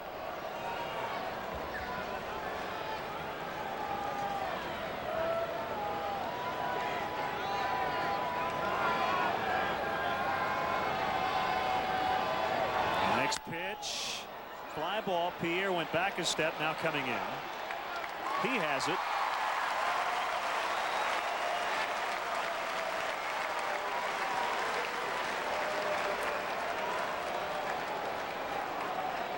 And with J.D. Drew due up, Dusty's going to call for Scott Air.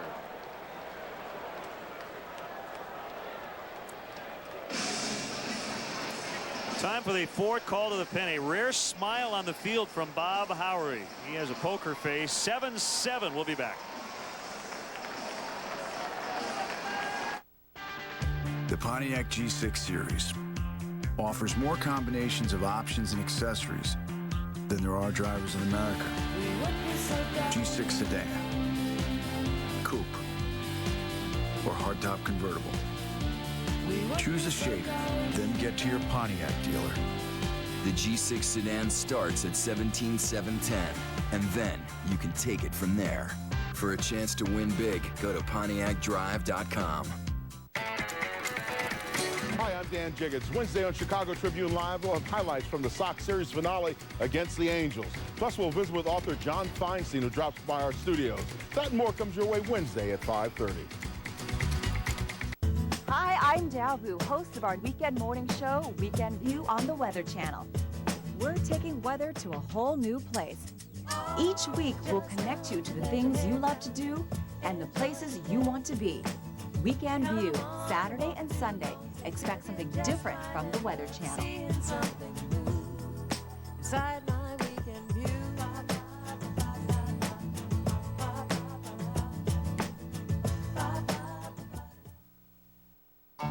Give your room a weekend makeover with help from Menards. House of Farah miterless molding eliminates the need to cut difficult angles. Over 200 different moldings to choose from in basswood, oak, or primed, and it's all 15% off. Glueless Kempton vinyl flooring from Armstrong is also on sale. It features easy glueless installation. 3 patterns to choose from, only 74 cents a square foot. Save big money at Menards.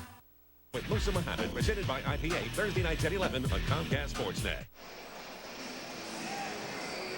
Well, Scott Air's job is to get J.D. Drew and get out of this inning. You have a right-handed hitter, Jeff Kent, after Drew.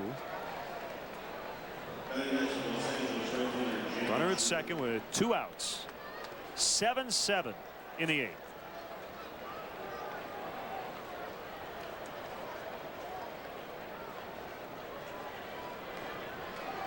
Scott wants to make sure he and Henry are on the same page with Lugo at second.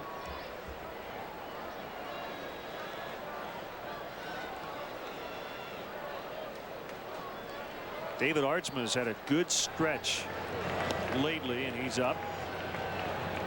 We saw Ryan Dempster, Bob, in the 7th inning in a lower pressure situation by design last night. He did not give up a run, but we've seen Howery, now Air. So if it's a closing situation in the 9th, we'll likely see Ryan Dempster tonight. Well, even through Dempster's struggles over the last couple of weeks, Dusty has stood by his guy, said he's still my closer. Thought that was a good move yesterday to get him in that ball game. Low pressure situation, let him try to get things squared away, get back in the strike zone.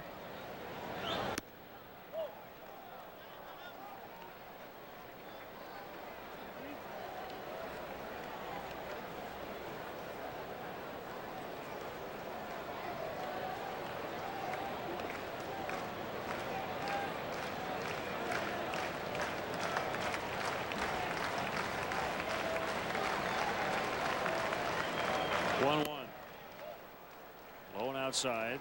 Well, this could conceivably be the only batter that Scott Air faces if he doesn't get J.D. Drew. Jeff Kent in the on-deck circle has crushed left-handed pitching this year, like he's done throughout most of his career. In 85 at-bats against left-handed pitching this year, he's hit 6 of his 13 home runs on the season.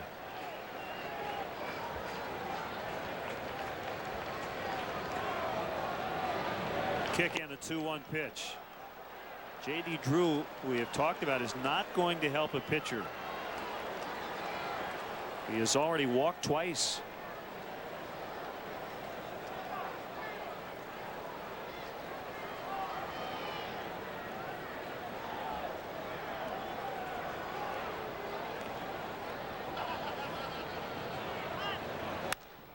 swinging a high fly. Merton drifting. So Scott Air, a matchup lefty in this inning, getting J.D. Drew on a fly out. Bottom 8, still tied.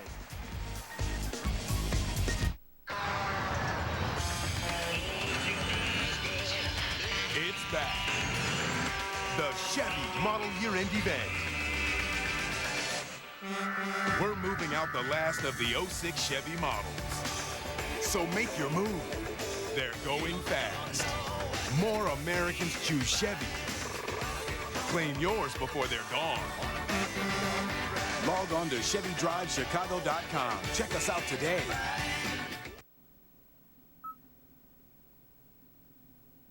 Stan, do I look pale to you? Pale? Someone just said I could use some color. It's the booklets, Jerry. They're talking about color charts, color covers. Then I guess I'm off to the Rico color printer. Don't forget your sunblock. Move your ideas forward with Rico dependability.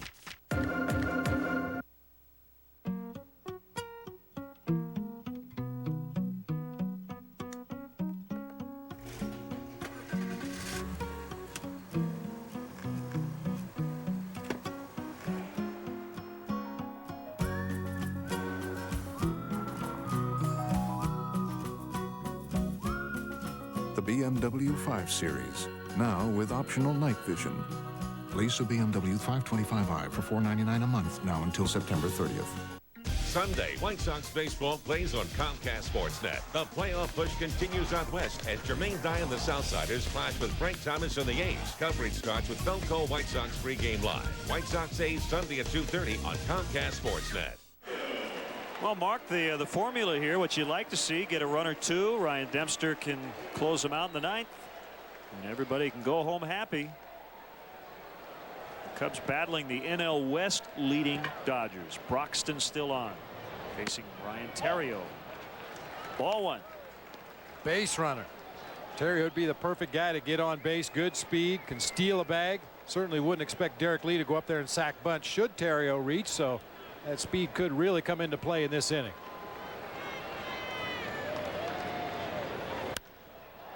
To right in the air. Drew gives chase. And it's fair. He couldn't get it. Theriot's going to try to get to third, and he will. No problem. Boy, Drew got over there, and the ball just dropped. And a go-ahead run is at third base with no outs. It was not an easy play. In fact, Drew got into the shadows and over near the padding. He just missed it.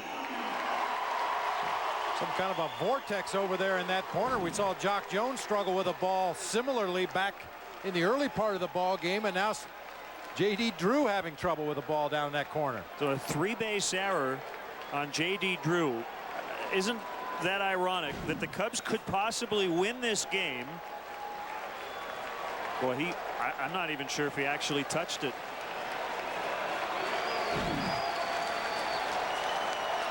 Well, at any rate, he's at third base. And I was saying it would be ironic if the Cubs win this game on a defensive miscue by the Dodgers, considering the Cubs made 4 in the first 3 innings. And now the Dodgers have committed 2 of their own.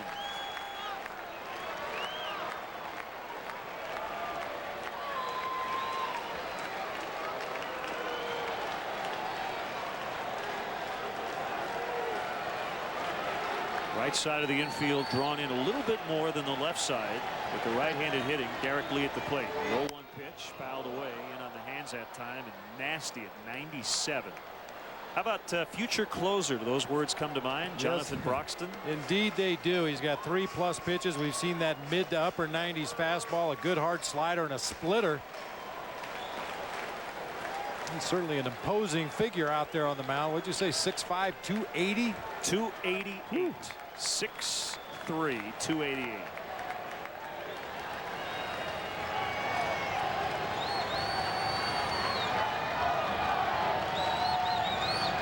Oh, 2. Drew coming in.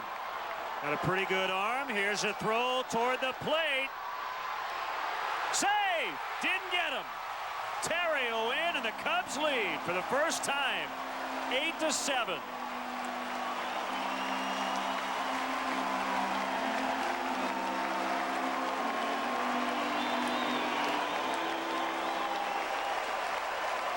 What a great slide at the plate by Ryan Terrio. We mentioned J.D. Drew's strong, accurate arm in right. He's coming in, all his momentum going toward the plate. Airmails it all the way to Martin. Very acrobatic slide to get around the tag and somehow get his hand on the plate. Look at that. Oh my, nice play. Lee with the sacrifice fly. 8 unanswered runs for the Cubs, and that was unearned.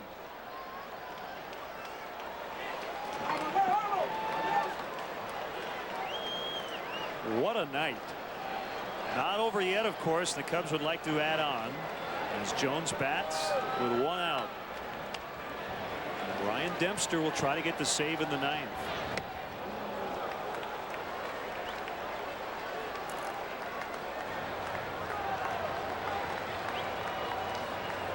And the Cubs tried for back-to-back wins for the first time in a while. They won 4 in a row, August 13th through the 16th. It's been almost a month since they posted back-to-back wins.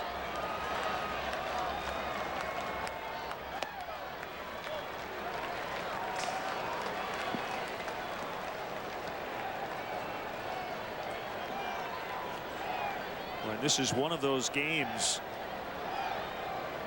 that could really do some damage to the Dodgers. They only had 19 left. They are in first, but only by a game and a half.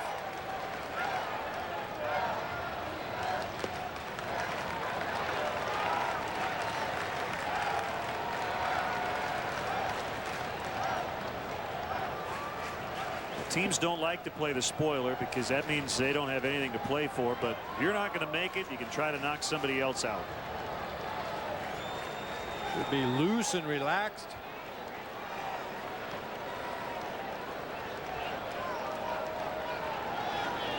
By the way, the Padres lost 5-4 Reds, a final in 11. Jones strikes out for the 3rd time.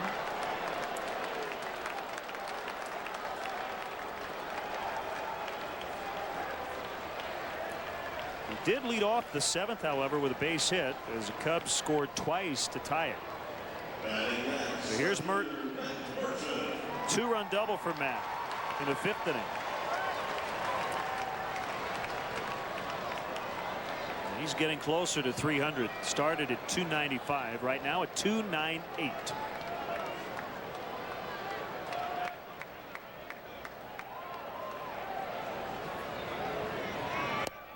By the way, the paid attendance tonight, 35,618.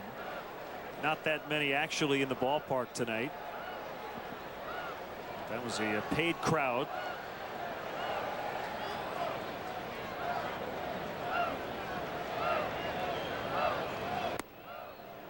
It's 1-1 on Merton. By the way, the Commission on Chicago Landmarks honoring 21 landmark buildings, homeowners, and businesses last week with the Chicago Landmark Award for Preservation Excellence. And the historic alterations, including the installation of the bleachers at Wrigley Field, on that list. So this project being honored. Let's check out the Nissan drive of the game. Matt Merton going down the right field line. It just was fair to drive in 2 as part of the 5-run 5th. They made it 7-5 Dodgers at that point. Cubs tacked on a couple more in the 7th, 1 here in the 8th.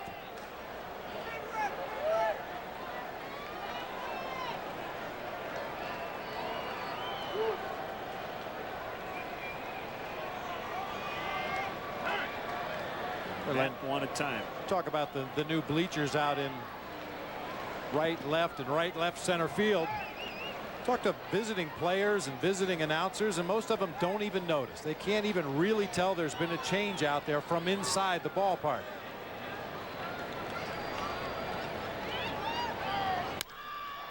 Sharply hit pass to diving Kent.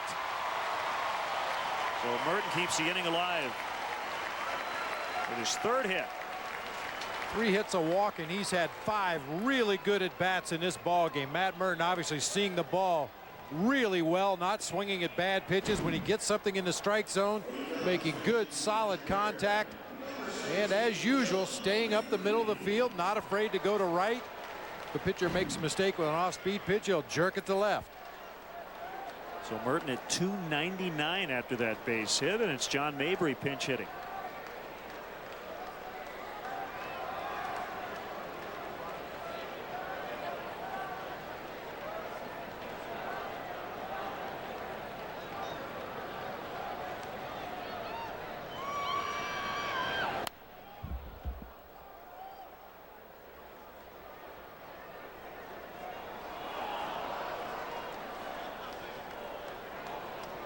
In the American League, the Twins beat the A's 7-5.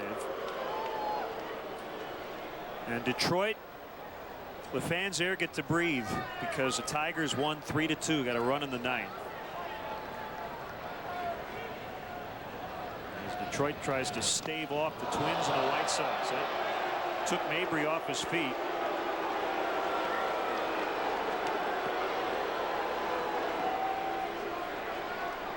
Slider down and in that just chases Mabry right out of the box. That one's headed for his right ankle. He slides his feet out of the way, goes forward on his hands and knees. I'm not quite sure how Russell Martin behind the plate blocked that pitch. He had to lose sight of it at some point, sliding over there behind John Mabry.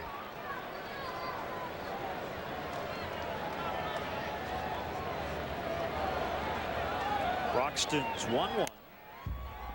Fought off to make it 1-2. So Detroit maintains a game-and-a-half lead over the Twins, who have now won 5 in a row. Detroit snaps a 3-game losing streak.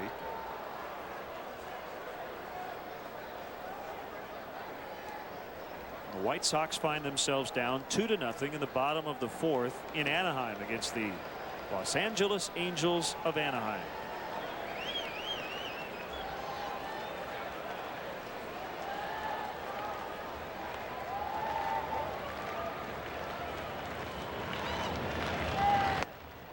Mabry strikes out, but the Cubs get the lead for the first time tonight. They were down 7-0, but now they lead 8-7. Do you have a dinosaur? No. Do you have the space shuttle? No. What do you have? Well, we have a display of the local gopher in his natural habitat. That's not a gopher. Yeah, it is. Take them to a place that has it all. Introducing Southwest Airlines' new nonstop service from Chicago Midway to Washington Dulles International for just $79 one way. Purchased by October 5th. You are now free to move about the country. Thank you. I love your turtles.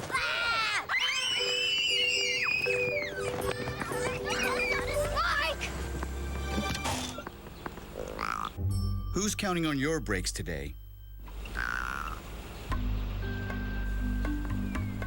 Your brakes are too important to trust to just anyone. That's why you should come to Midas now. At Midas, brake pads or shoes are just $89.95 per axle installed. Be safe. Just a Midas touch. I was making room for my daughter's swing set. I was playing in the dirt. I was taking the ponies out for a ride. When you hit that 250,000-mile mark, you'll remember exactly where you were in a Ford F-Series. Because there are more F-Series on the road with 250,000 miles than any other brand. Now, all buyers financing with Ford Credit qualify for 0% for 60 months, saving over $6,600 in interest on F-150. Ozzie a Meme and Era, presented by United Auto Insurance Group and your Chicagoland and Northwest Indiana Chevy dealers. Sunday only on Comcast Sportsnet. The BMW Ultimate play. What did you say? Get on base. Base runner, base runner, base runner. That's what happened as Terrio got on. They called it an error. on J.D. Drew, but he got to third and then scored on the sac fly. And what a slide at the plate. Yeah, we said his speed was going to be a factor. We were anticipating somehow reaching first base, maybe stealing second, but dropped that fly ball down the right field line, ended up on third base, and a tremendous slide at home to score the go-ahead run. Well, the Cubs hoping that Ryan Dempster's ship was righted last night with a scoreless inning in Atlanta. He is back in a pressure spot facing Jeff Kent, former National League MVP, leading off the ninth in a one-run affair. Kent career against Ryan Dempster 6 for 26. That's a .231 batting average, including 0 for his last 6. Obviously, with the back-to-back rookies coming up for the Dodgers, they've never seen Ryan Dempster before.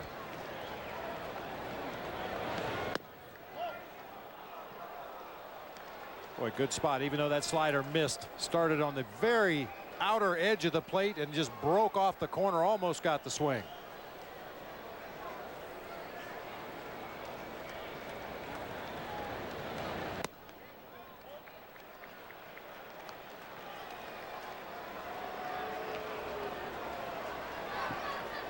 Dodgers have some action in case they get at least a run. Well, they have a lot of former starters in their pen. Another one, Aaron Seeley. And he's up. 3-1. The closer, of course, is Saito. Seeley's on the left. Saito is on the right. And should Kent reach here, we might see a pinch runner. Pitch there to run the count to full. They do have Kenny Lofton available over there on the bench, a guy with 25 stolen bases on the season. They had some other possible choices should Grady Little choose to go that direction.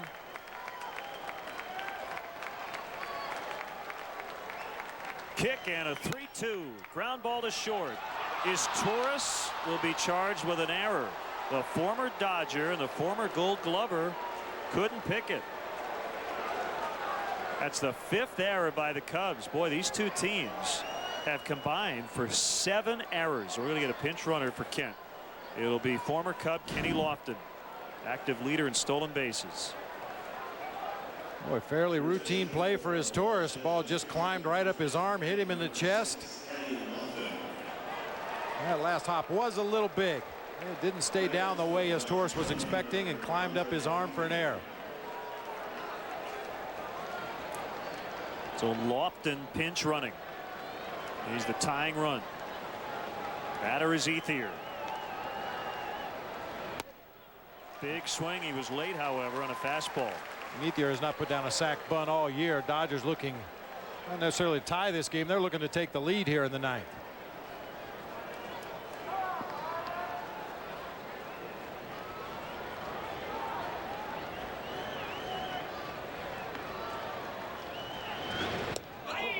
Almost got away from Derek.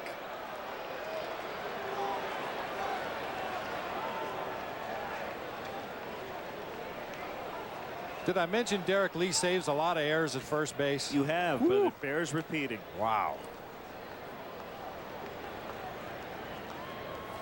0-1. Line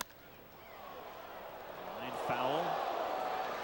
Well, that had to hurt. Fan right behind the tarp, got his hands on it. Couldn't complete the play. Ouch. Well, even the normally sure-handed Cub fans are having trouble making plays tonight. Wow.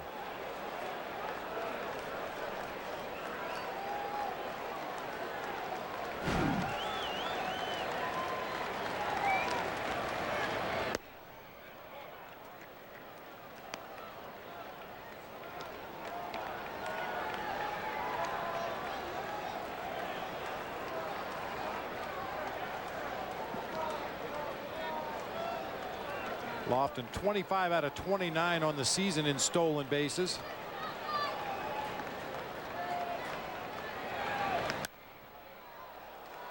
High pop to left for Merton. So 1 out.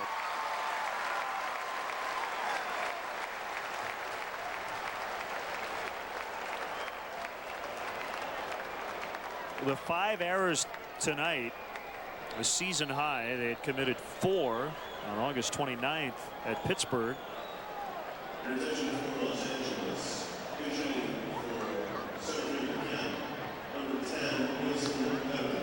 Here's Wilson Bedamit. Got him from Atlanta. And he's a switch hitter. And he's hitting for Kemp.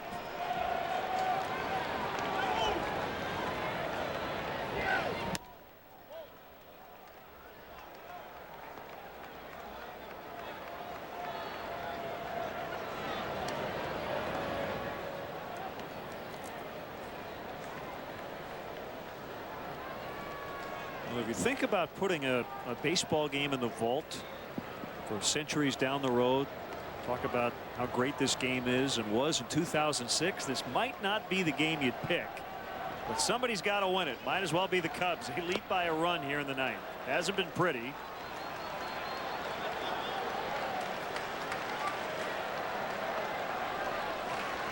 It has been a battle of attrition. That's right. If the Cubs are able to hold on, this would be a very good lesson in perseverance.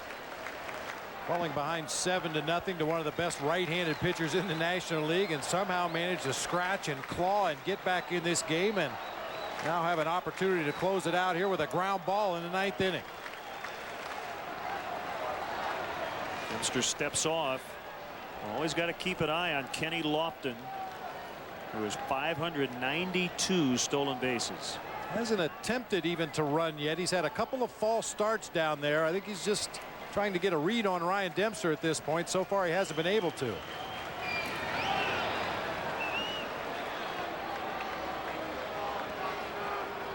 He usually picks his spots really well. 25 out of 29.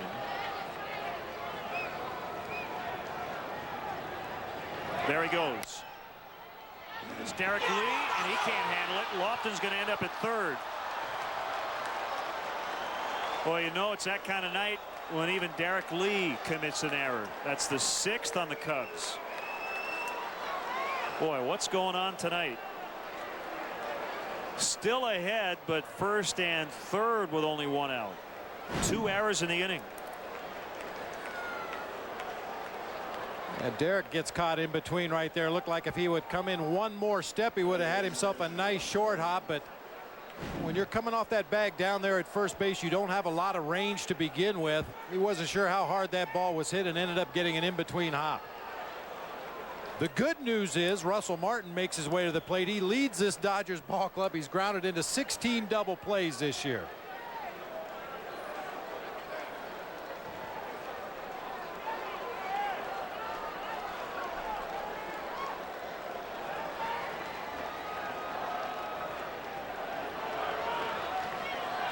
The pitch to Martin. Ball 1.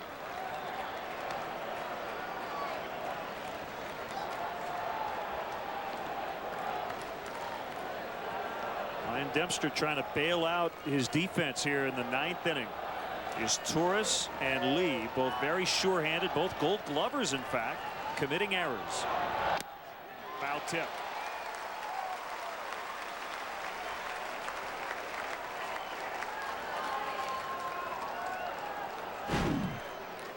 Good fastball from Dempster at 93 miles an hour. Little tailing action back inside to Martin, and the big swing. Can't come up with it. Can you win a game in which you commit 6 errors? We'll see. 1-2. Olmedo Signs is watching from near the on-deck circle.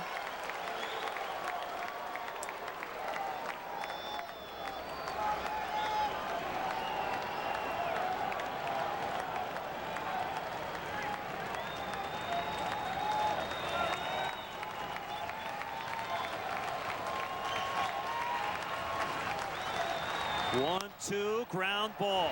Is Torres. Terrio. And it gets past Lee, and we're tied. Derek couldn't handle the relay throw. Looked like it was in time, and it's 8-8.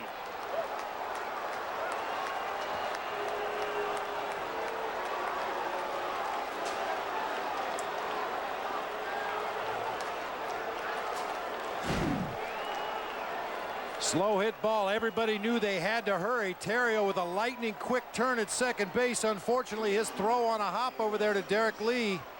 One of the very few times this year we've seen Derek Lee unable to make a pick over there at first base.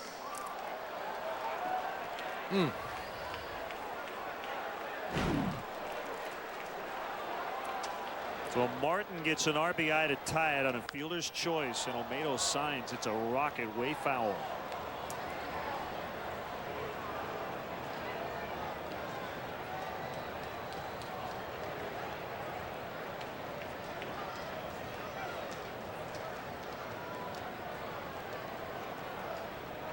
The Dodgers with an unearned tally here in the ninth.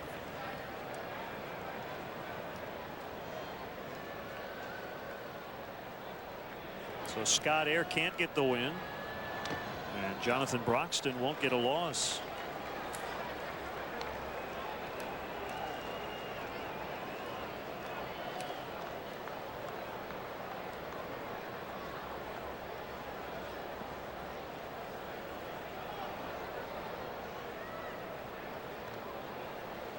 A bizarre night, to say the very least, here at Wrigley. 8-8. Cubs trailed 7-0, tied it, eventually took the lead. The Dodgers using 2 errors and now a hit batter, and Signs really got nailed, like on the back of the right shoulder.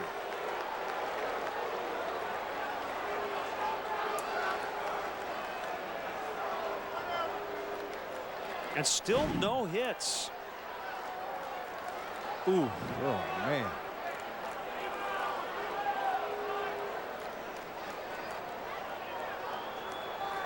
Well, and the real damage there is it moves Russell Martin into scoring position here with 2 outs in the inning, and the Dodgers roll around to the top of the order.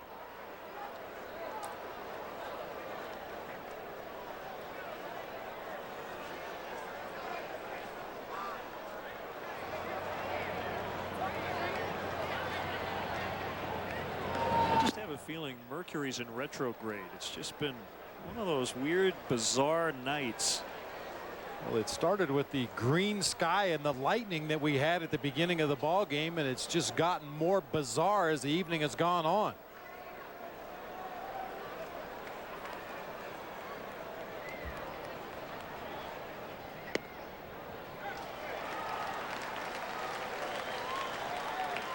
All right, the Dodgers have 8 hits. All right, they've also gotten on 12 other times on walks, errors, and hit batters.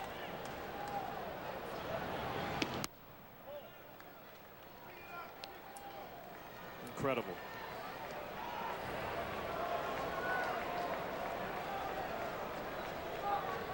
And without a hit, the Dodgers have already tied it, and if they can get a big hit, they can take the lead again.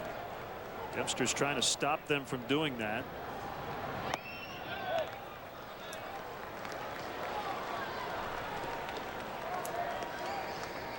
Yeah, the Cubs will get another whack at it. Henry Blanco scheduled to lead off the bottom half of the ninth, followed by Aramis Ramirez and Cesar Izturis, and then the top of the order. It's got to stop the Dodgers right here.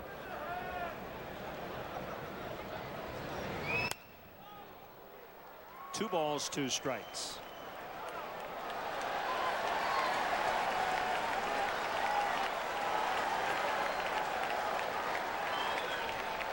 Well, the Reds with that big win, now within 2.5 of the Padres in a wild card. St. Louis got 2 in the bottom of the ninth. They put a dagger in the Astros' heart off Brad Lidge. A 2-run double by Albert Pujols. So Brad Lidge suffering his 5th defeat. Houston had a chance to get to within 3.5 in the wild card. Braden Looper as a short reliever, Bob, is 9-1 on the year. Florida leading top of the 7th against the Mets 4-1. Marlins could get to within 1 if they hold on. Here it's 8-8 in the ninth. And a 2-2 pitch. He's run it full, so now the catcher runs well. Martin, along with Signs, will get a head start.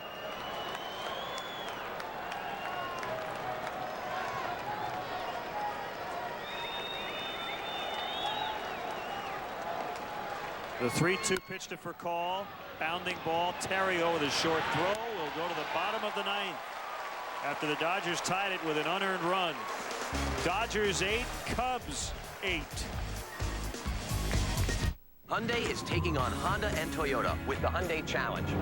We're out to prove that our new Sonata is the best value running. Here are the stats. More standard safety features and interior space than a Honda Accord. America's best warranty and $4,500 less than an Accord. You owe it to yourself to check out the fuel-efficient Hyundai Sonata.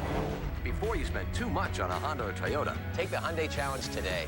Get a new Sonata V6 with up to $2,500 cash back or 1.9% APR at your Hyundai dealer. But hurry, offer ends October 2nd. Martha says she has a unique way of staying in touch with her kids. No big deal. I just call them. Dude, what's your mom? Well, that's one way to do it. With U.S. Cellular's family plan, family members get their own phone and talk to each other free. U.S. Cellular, we connect with you. With our new family plans at U.S. Cellular, families talk free.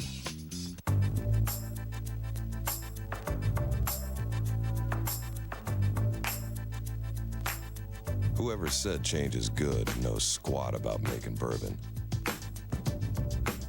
For 210 years and 7 generations, we've stayed true to the original Beam family recipe. Here's the stubbornness.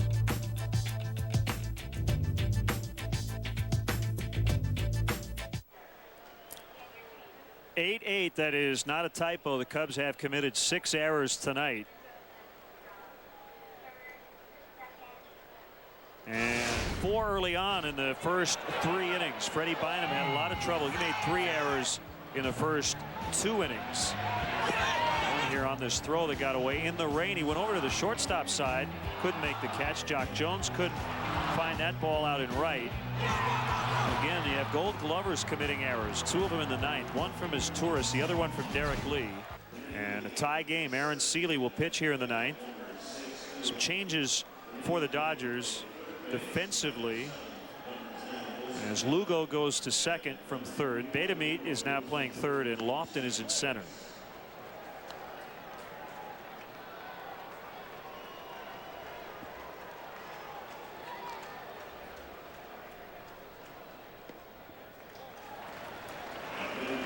How about a long one here? We'll get out of here. Blanco could do it. The guy on deck could do it. Ramirez.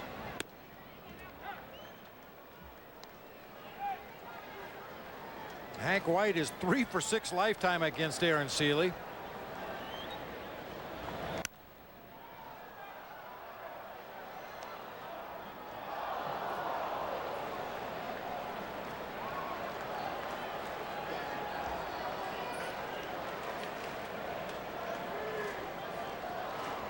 Cubs with 14 hits. The Dodgers have a cue shot. Garciaparra takes it unassisted.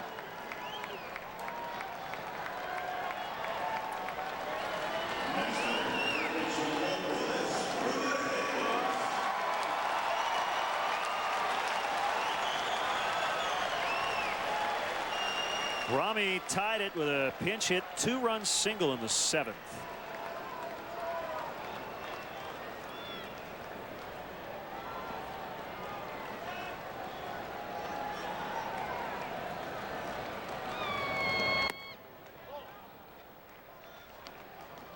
You would figure at this point of the game, with a veteran like Aaron Seeley on the mound, he's not going to give Aramis Ramirez anything that he can pull to left field. Made a mistake there with a belt high fastball just up out of the zone. Tried to throw a slider away on the first pitch. Of course, pitchers make mistakes. That happens. But Seeley's probably going to try to stay away, force Ramirez to hit the ball the opposite field. Another mistake right down the heart of the plate.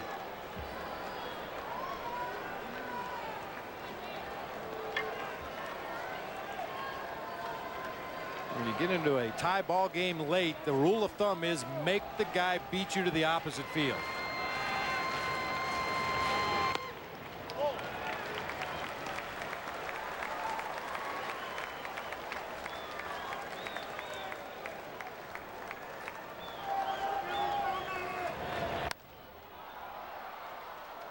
J.D. Drew.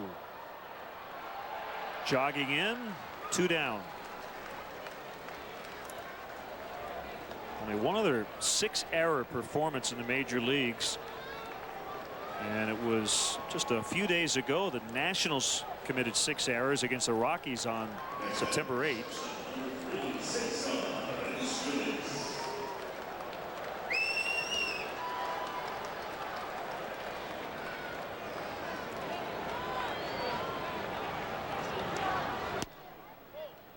Ball 1 outside on his Torres.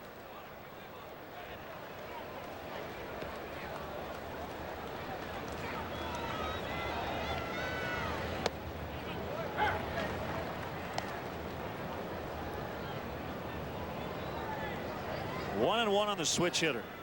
Acquired at the end of July for Greg Maddux from these Dodgers. And we are going to extras. On to the 10th. 8-8 from Wrigley.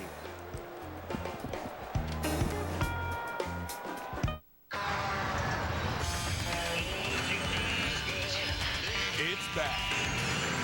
The Chevy Model Year-End Event. We're moving out the last of the 06 Chevy models. So make your move. They're going fast. More Americans choose Chevy. Claim yours before they're gone. Log on to ChevyDriveChicago.com. Check us out today. I have some questions I'd like to ask you. Some questions about your gambling.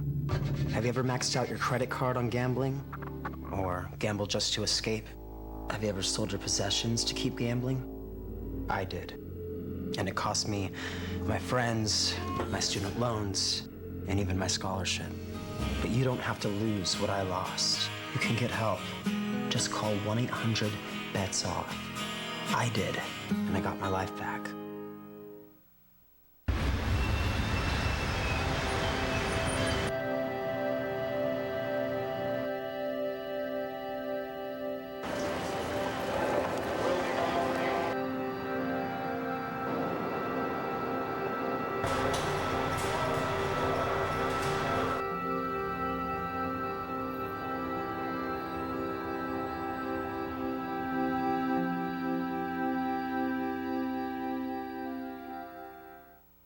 Due to the length of this game, we now move ahead in the action. Cubs and the Dodgers, it's 8-8. As we play the 11th inning, David Aardsma is still on. He walked 2 with 2 outs in the 10th, but got out of it. Wilson Betamit, who pinch hit in the 9th, stayed in and played third base, will bat. Ed Hardig tells us the last time the Cubs committed 6 errors in a game was also the last time they won a game in which they committed at least 6 miscues. Was June 14th, 1982, a 12-11 victory over the Phillies here. Ryan Sandberg had 3 errors. Wow. Larry Boa had 2. Bunk Wills had 1.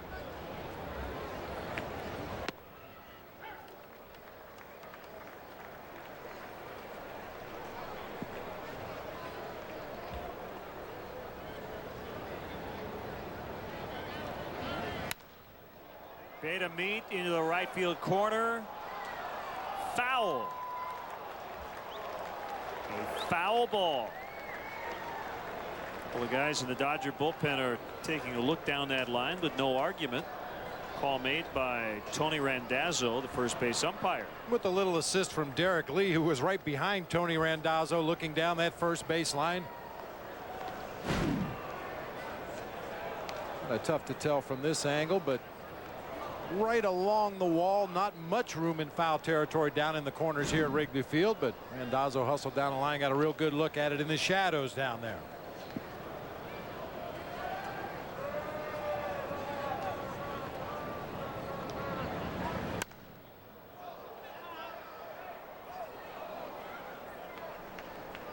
No, we mentioned right off the top of the show the giveaway tonight. 500 lucky winners getting their names in lights. One of the most famous marquees in sports, certainly. And I got to tell you, Bob, when I got hired to have my name up there. I mean, that was something. That's pretty cool. That's certainly one of the most recognized marquees in all of baseball. Terrio got a good hop. Right, good footwork. So you can have the following as options with your name: Cubs welcome, which is kind of the generic #1 Cub fan, named Cubs MVP, happy anniversary, happy birthday, or signs with Cubs.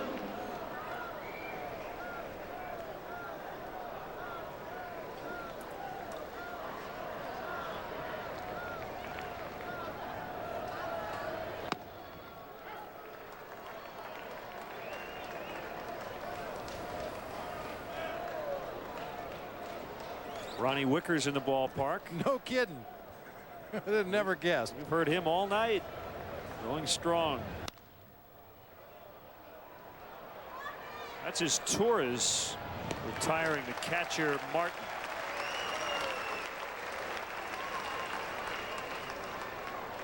James Loney will be announced as a pinch hitter.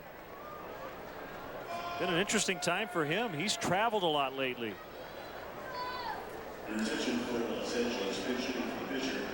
Won the PCL batting title, hit .380. He has not stayed in the same city for more than 9 days since July 28th. At that time he was in Vegas. Since then he's been to LA for 2 days, Cincinnati for 3, Miami for 3, back to LA for 9, Tacoma for 4, Portland for 5, Colorado Springs for 3 days, back to LA for 2, Milwaukee for 3, New York for 4. Then he got here in Chicago. By the time he gets to Los Angeles on Thursday, he will have traveled approximately 15,834 miles in almost 7 weeks.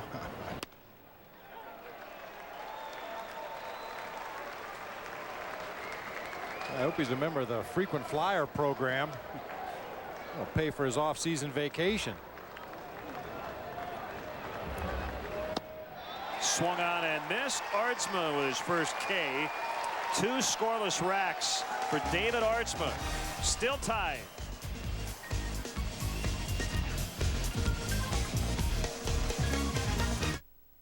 Second down 9 from their own 35.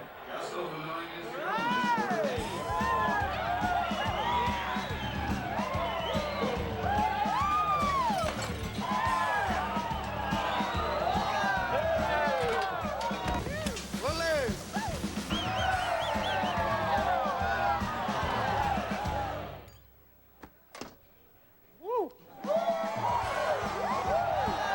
Buffalo Wild Wings. You have to be here.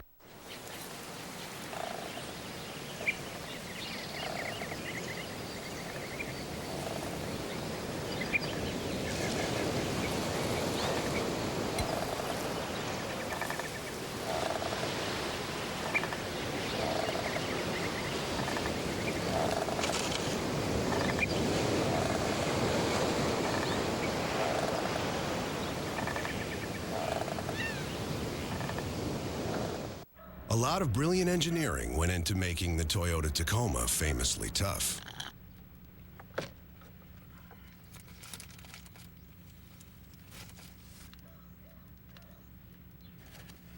Of course, a lot of brilliant engineering also went into making the interior really nice. The rugged and comfortable Toyota Tacoma. A great way to keep moving forward. Bottom of the 11th, 8-8. Dodgers and the Cubs tonight from Wrigley. First of 3, Tim Hamilak, a left-hander. Coming on for Los Angeles. Lowe, Beimel, Descends, Tomko, Broxton, Seeley, Hamilak. Rally cap time. And it'll be Matt Merton to start the inning. He's had a big night. He's reached his last 4 times with 3 hits and a walk.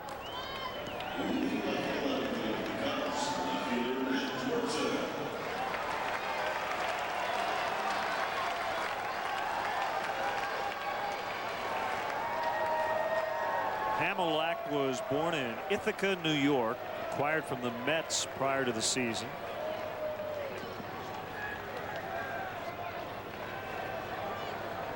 His first pitch is pop foul. Well out of play. Hammerlack averaging about a strikeout per inning pitched, about a hit per inning pitched. Cubs would like to see Matt Merton get on base to lead off this inning, really set it up. We got Giovanni Soto already out into the on deck circle.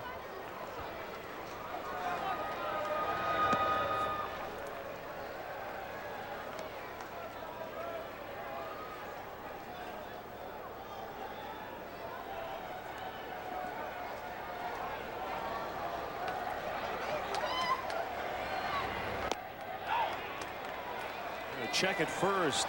No swing. Tony Randazzo said so.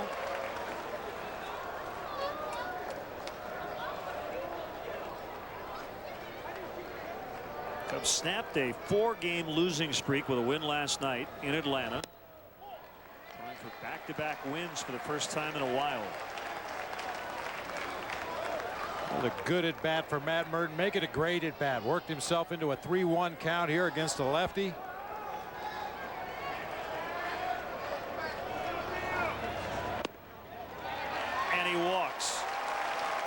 What a night for Merton.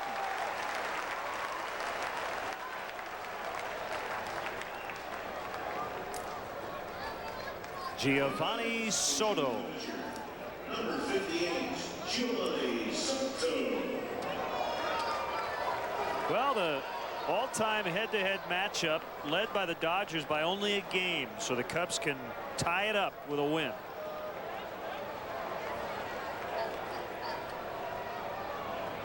Giovanni shows bunt, pushes it foul.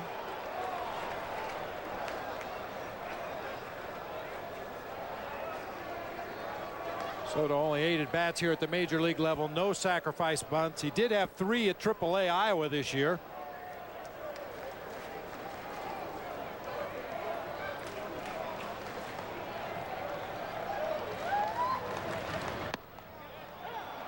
Took a breaking ball for a strike. Now it's 0-2. Cubs may have to take the bunt play off.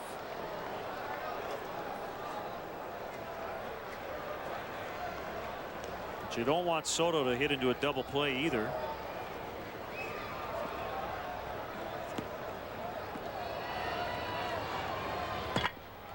Is swinging away. Backhanded play by Betamit, and he gets it out at second. That's it.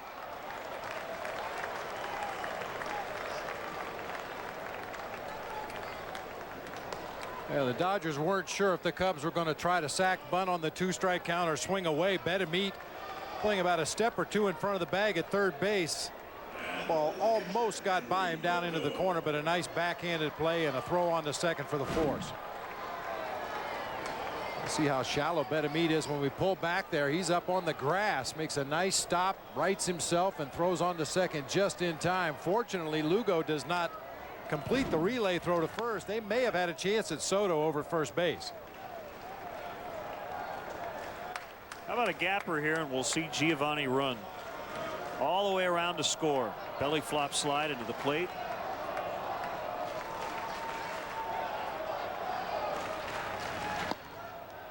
(2-0) on Henry. Well, you didn't think when this evening started that you were going to be rooting for Giovanni Soto to score from first base on his belly in the bottom half of the 11th inning, but I'll take it. That'll work.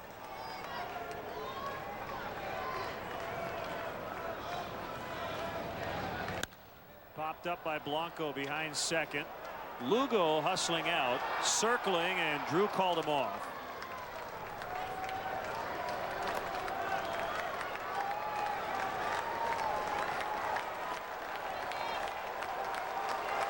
And it's Ramirez with 2 down.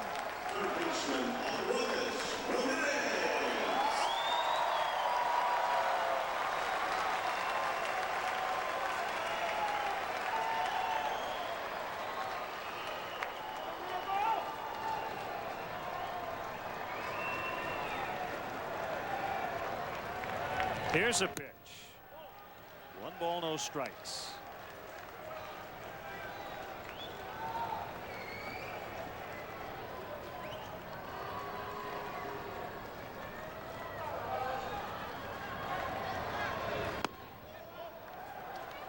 We're in the 8th. Southern California. White Sox and Angels 3-3. Again, the Twins won, so did Detroit. In the National League, the wild card leaders lost. The Padres 5-4 in extras at Cincinnati. It was in 11. Well, the Mets have just scored 4 times in the 8th inning and now lead the Marlins 5-4. That's not a big game for the Mets. They're running away with the National League East. It is huge for Florida. Very much in a wild card race. 3-1. Marlins again a game and a half out with San Diego losing. Houston lost 6-5 at St. Louis. 4-4 Washington and Arizona, bottom of the 7th. San Francisco leads at home over the Rockies 6-5, bottom 5. Swing and a miss. Quick throw to first. Soto back in time. A couple of games postponed in the National League. Milwaukee and Pittsburgh, and the Phillies and the Braves.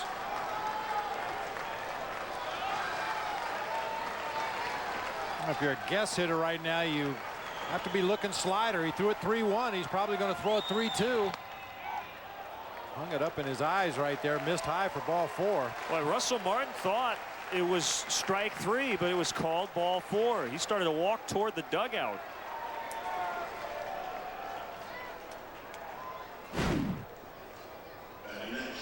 Was a slider on the 3-2 count. Up above the belt. He was asking down at first base. There was no swing there. Ramirez just jogs on down to first base. Moves Soto into scoring position for Cesar Torres. All right, the former Dodger trying to beat his old team. What do we have going here? Joe West, crew chief at third. Probably a pinch runner for Soto at second base. You want to make sure you have somebody out there that can score. And it will be Juan Mateo.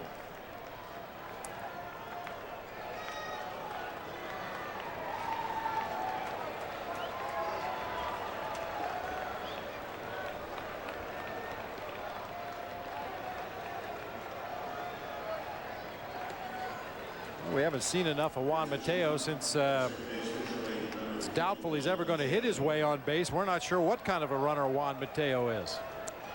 Apparently a better runner than Giovanni Soto. So first and second with 2 outs. Hamilak needs a second.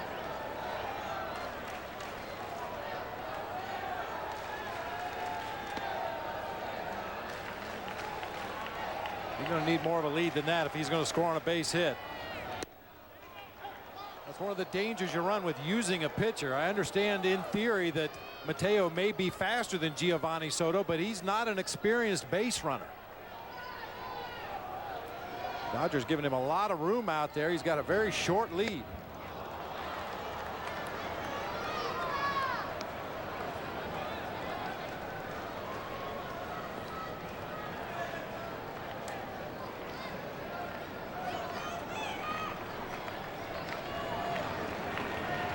Two strikes on his Torres.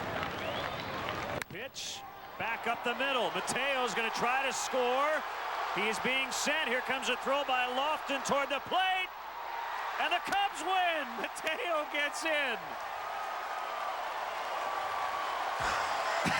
What a finish. Oh, my. His Torres beats his former team. It wasn't pretty. It was very appropriate how this game ended. Juan Mateo went to third base. Spire sending him all the way. He just kept heading home, and the Cubs win. What a night.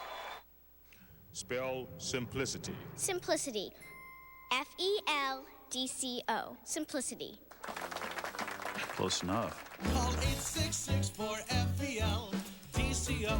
Replacing your old windows, siding, and doors is simple. Just call Feldco for top quality at a low factory direct price. Installed by polite, hard-working professionals. Simplicity. Feldco. For quality windows, siding, and doors, call 866-4-FELDCO. Bears fans, when the game is over, turn to U.S. Cellular Bears Postgame Live for in-depth postgame coverage. Our all-pro crew breaks down all the excitement, complete with player grades and expert analysis. Plus, we're live outside the locker room with instant player reactions, inside the press room for all the post-game news conferences, and we'll have a preview of the next big matchup for the Monsters of the Midway. U.S. Cellular Bears Post-Game Live after every Bears game, only on Comcast Sportsnet.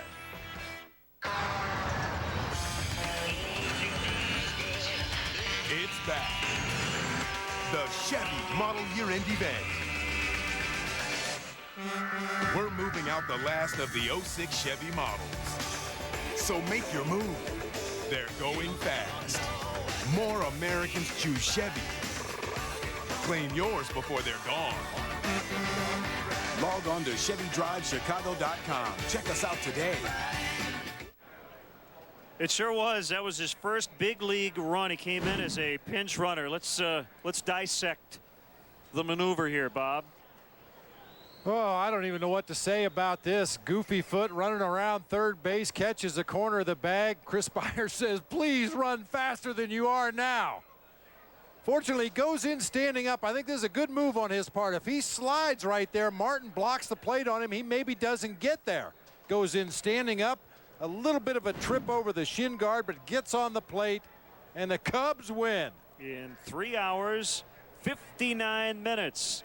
25 left on base combined, 8 errors. The Cubs committed 6 of them, but they out-hit the Dodgers 15-8, and they beat them tonight 9-8 in extras. Nice job, partner. We'll see you tomorrow night. And for Bob and our entire crew, Len Casper saying good night from Wrigley. What a crazy one tonight. Final score in 11, the Cubs 9, the Dodgers 8. Our next Cubs telecast Friday afternoon from Wrigley, 1 o'clock for the airtime as the Reds come in for the weekend. Stay tuned for BMW Cubs Post Game Live. You've been watching Chicago Cubs baseball on Comcast Sportsnet. We're going to have some cheesecake. Have a good one.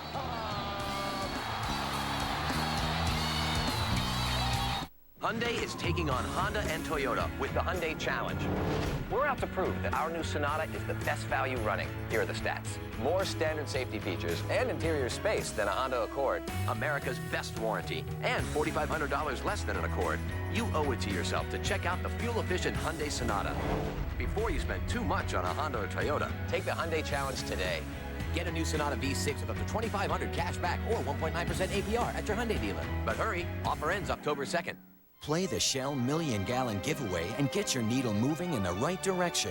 Drop in now for a free million-gallon giveaway game piece at participating Shell locations, and you could win free Shell gasoline for life or thousands of other great prizes. Whether you like Jack Daniels mixed, straight, or on the rocks, there's really only one way to drink it. Responsibly. Cubs baseball on Comcast Sportsnet is brought to you in part by Southwest Airlines. With more flights to more places than ever before, Southwest is taking low fares farther. Visit Southwest.com. Bacardi Rum, if you're going to drink, be responsible. Pontiac, 10 models, each one designed for action. LoanJack, the only stolen vehicle recovery system that is operated by police. Robert Morris College, real college for the real world. Hyundai, take the Hyundai Challenge. Visit thehyundaichallenge.com. Jack Daniels Tennessee Whiskey. Your friends at Jack Daniels remind you to please drink responsibly. Cadillac, introducing the new Cadillac Escalade. Ricoh, move your ideas forward with Ricoh dependability. Nissan, who invites you to shift the way you move through the world. And by Heineken, it's all about the beer, Heineken. Finding your next car doesn't have to be complicated. VHIX.com makes it easy with a huge inventory of cars ready and waiting on dealer lots near you. Plus, VHIX lets you select colors, read reviews, even calculate payments. Looking for a new or used car? Search for it at VHIX.com. Roadmap to the automotive world. For the best price break in the Quad Cities, see John Keaty's GM Superstore.